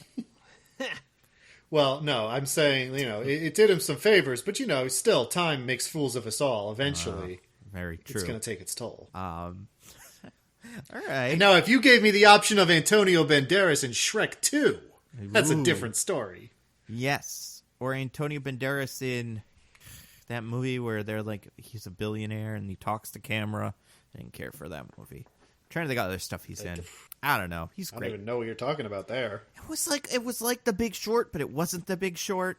And him and Gary Oldman were both billionaires, and they were like, I do money crime. I'm Gary Oldman. This is how money crime works. I don't remember. It was on Netflix. At the end of it, it turns out that what's her name? Meryl Streep is the Puerto Rican lady the whole time. It's insane. It's not very good. What the heck is it called? I want to say, is it The What? The laundromat, maybe? The Laundromat? Is that something? That is a movie. That Is it exists. about money crimes and stuff? It is based on the book Secrecy World about the Panama Papers scandal. Yeah, that's so it. I would say yes. Yeah. It's a weirdo. It's a weird one. Not like a weird movie. I think it's trying to be The Big Short and have those like little inner... And I don't even think every movie that is The Big Short is The Big Short. Like, I like Vice, but I think sometimes the Viceism, like the Big Shortisms of Vice don't really work as well as they do in The Big Short. I don't know why. But in this... I love Vice, to be honest. Yeah, there were interesting like characterizations, and I liked some of the editing, and I loved a lot of the performances. But as a movie, it just felt like kind of like, what is this? Whereas with this, like, it kind of is more of a story than Big Short, but also like, yeah, it just cuts to every so often. Antonio Banderas and Gary Oldman are like sitting on a beach, and they're like, "How do you investment crime? Here's how." And I don't know, it's trying very hard. And yeah, in the end, spoiler alert for this weird movie. There is a random character who, like, you can look at and you'd be like, she looks a little strange. Something's up with her. And then at the end of the movie, and I swear this is what happens. This character just has been Meryl Streep the whole time, who is also in the movie as Meryl Streep, and she rips off all of her like makeup and stuff, and like holds up a script. Like on the set of the movie, and is like does the pose of the Statue of Liberty and talks about America. It's so pretentious. Anyway, things I'm going to recommend. I'll recommend 2 movies and a book. So book, I finished finally because I finally got the third one. Grant Morrison's new X-Men. So it's really, really good. It's the best. Like, I don't know about the best X-Men story, because there's some really good X-Men stories, especially like. What we're doing now obviously is great, and then this is great, and like Astonishing X-Men from like the early 2000s was great. I think some of the stuff he's doing with trying to like with Grant Morrison, or they're doing where they're trying to like make it cool again and be like, what is cool now? Not if the X-Men just showed up today, what would they look like, and what would be subversive in by today? I mean, like 2002 or whenever this was written, but that works really well. But I've talked about that already. I'm going to say I want to recommend a movie called Space Trackers or something. I don't remember what it's called. I watched it immediately after watching this. Space Junkers, maybe? It's like Guardians of the Galaxy, but it's like a South Korean action movie. It's on Netflix. Space Sweepers. Have either of you guys seen this? No. Okay. So it's pretty big on Netflix right now. Like I said, it's a South Korean like space opera. I've heard people call it Parasite in Space, which is pretty stupid way to describe this movie. I get what they're going for though, because it is very much about like income inequality and stuff, more so than like. But it if you're really comparing it to anything, it's a lot like Guardians of the Galaxy. The whole crew, and it's got a Firefly look too in terms of like how busted all the spaceships are, or like what's the other one that Firefly is based on? Cowboy Bebop, probably. But it's fun. I did enjoy it. And I remember finishing it. Watch with the person I was with. We were both like, I did like that. That was fun. And it's got a lot of heart, and so it's a nice watch. The other movie I watched this weekend, it came out on HBO, part of the everything's on all the platforms, HBO Warner Brothers thingy. I watched Judas and the Black Messiah. Have either of you guys watched this? No, but I want to. No, I've been meaning to. It's not as much of a bummer as I thought it would be. So that was good. That was helpful. Obviously, parts of it are a bummer because of how they went. But it's got a lot of, I don't know. I found it it wasn't like, oh, a terrible thing and then a terrible thing and then a terrible. There were a lot of like kind of peaks and valleys in terms of the emotion of how they handled Fred Hampton, not like his rise to power, because when we meet him in the movie, he's already pretty much like he's some sort of figurehead in the Black Panther organization, but just the way that like they were gaining momentum, and it's pretty interesting, and I knew Lakeith Stanfield was good. I feel like I've seen him in enough things that I know he's a good actor. I had a feeling Daniel Kaluuya was a very good actor. But I don't think Get Out or Black Panther, which are the two things that I most know him from, kind of sold me on that. But this movie, I think, sold me on like, nah, he's really good because he's excellent. And then the guy, the Breaking Bad guy, whatever his name is, Jesse Plemons, also fun. Not like fun, but good. Do you know he's going to be a lead in the next Scorsese movie? Yeah, it seems right. His character is very like.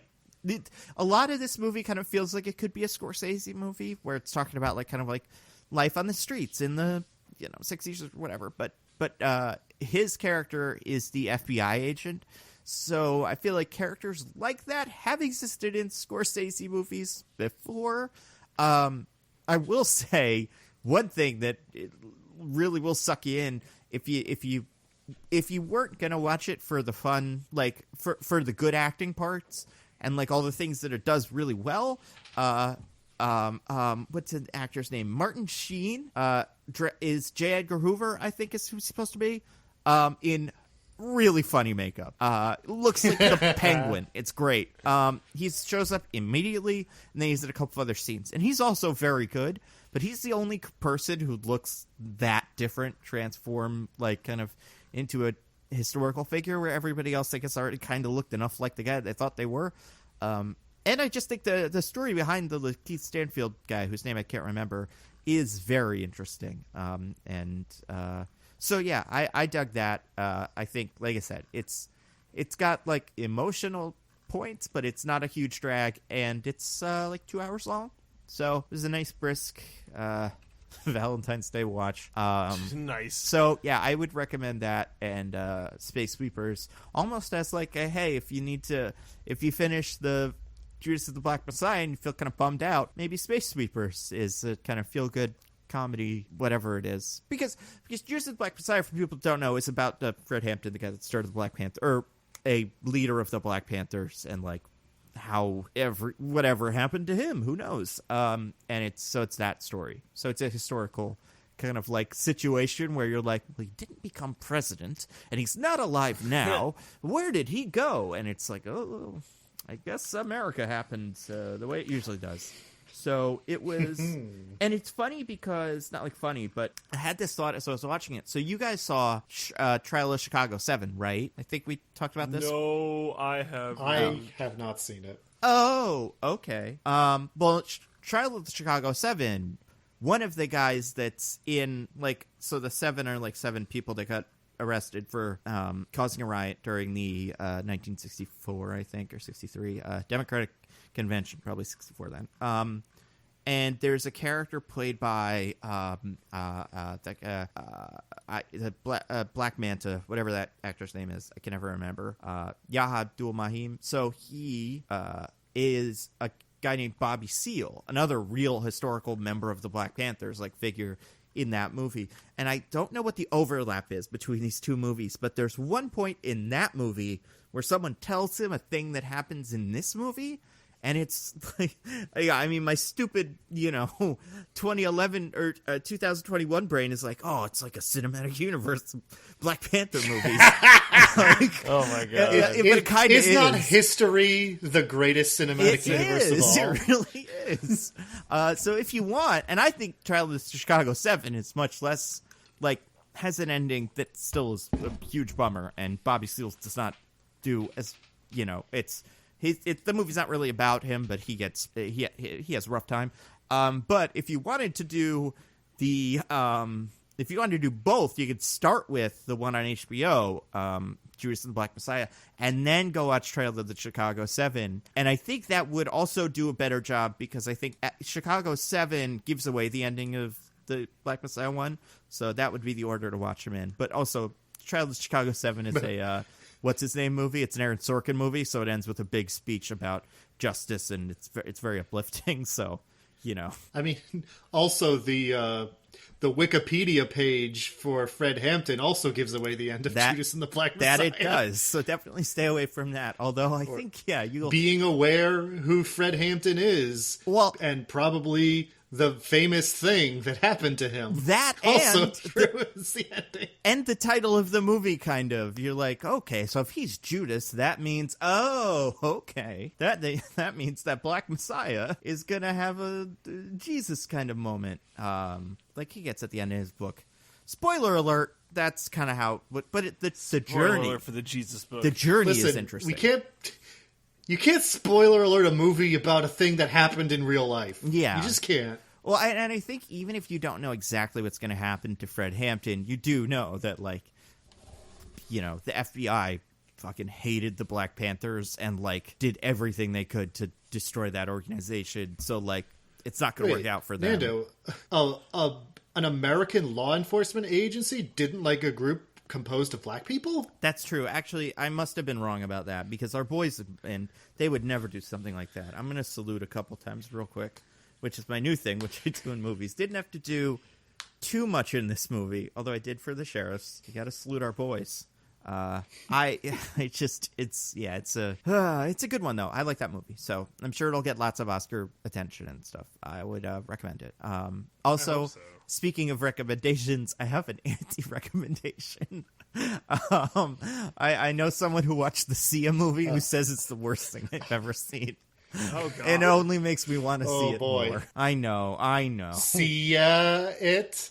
Yeah, Sia. That's right. That's why they named her that. That's why that's her name. And she was like, I want people to see on my movie. And they said, your name is Sia? And she was like, I'm probably too young to have the movie be a thing. So this story doesn't make any sense. Anyway, all those things I said. Do we have anything to plug? DJ, plugs, go. Yes, so we have the Bachelor podcast, Roses and Rejections. I will say this week, Michelle and I are tackling one of the controversies currently going on in Bachelor Universe, which I won't get into here. But the short version is, to no one's surprise, the Bachelor as a franchise is horrible at dealing with race issues, and they're having to deal with the fact that they're traditionally bad at dealing with race issues. The FBI got to the Bachelor, too. Oh, my God. They are the FBI in this scenario. I don't like that one bit. Now, didn't we just... I don't know enough about The Bachelor. Who are we on now? Matt something? Matt James. Is the show who is African-American. Oh. No. Oh, we're still going through his journey through love. Okay, cool. All right. Interesting. But it ends in a shocking twist when the FBI has him assassinated. That is terrible. Oh my God, it's such a bummer, but it's Let's hope that's not. Let's It's a hope good that's movie. not how it It's ends. a good movie. Cool. Diggins, what about you? I have my newsletter, alittleperspective.substack.com. I haven't had a new thing since the top 10 movie list that I talked about last week, but I'm working on a thing on Dark Souls 3. I'm hoping by the next time we record, that'll be finished. Very good. So, which means that by the time you're listening to this, it might be out. So you should go and look right now That's true. to see. Yeah, there's no guarantee on any of the time periods that any of these will be, because we talk about things. I listened to last week's pod. It's like, how's the Super Bowl? And I was like, oh my god, that feels like it was weeks ago, but it wasn't that long ago. I know. Actually, it just time is weird now. I have a video I did already about WandaVision. I probably got another one coming out soon about the comic influences or non-influences behind the Baron Zemo from Civil War. Just because I think it's interesting. He's like not really that much like Zemo. And then I'm doing another one of those just because I kind of got curious and started looking some stuff up about what the deal was. And, you know, it's a movie for 2016, but with the Vulture from that movie, because he's not really that much like the Vulture. So that's interesting. And that's it though. On the YouTube channel, on the old Nando V Movies channel. Yeah, next week what are we doing? Back on the road to Godzilla, I believe. I think Is that, so. correct? We're going to do a movie about our favorite animatronic, the monkey one. We're going to do a movie about a big giant monkey and see if it holds up. Monkey. Well, you know, the King Kong Yeah. movie, very similar, has a very similar moment where he fights a Tyrannosaurus Rex. Do you guys remember this? Because this is what I thought of when I Yes. saw it happen in the Nicolas Cage one we just watched. Just rips the jaw in half. It's so cool. It's always a cool Yeah, move. I do recall that, actually, yes. Yeah. But yeah, this is the Peter Jackson King Kong, to be clear. That is the King Kong we are going to do.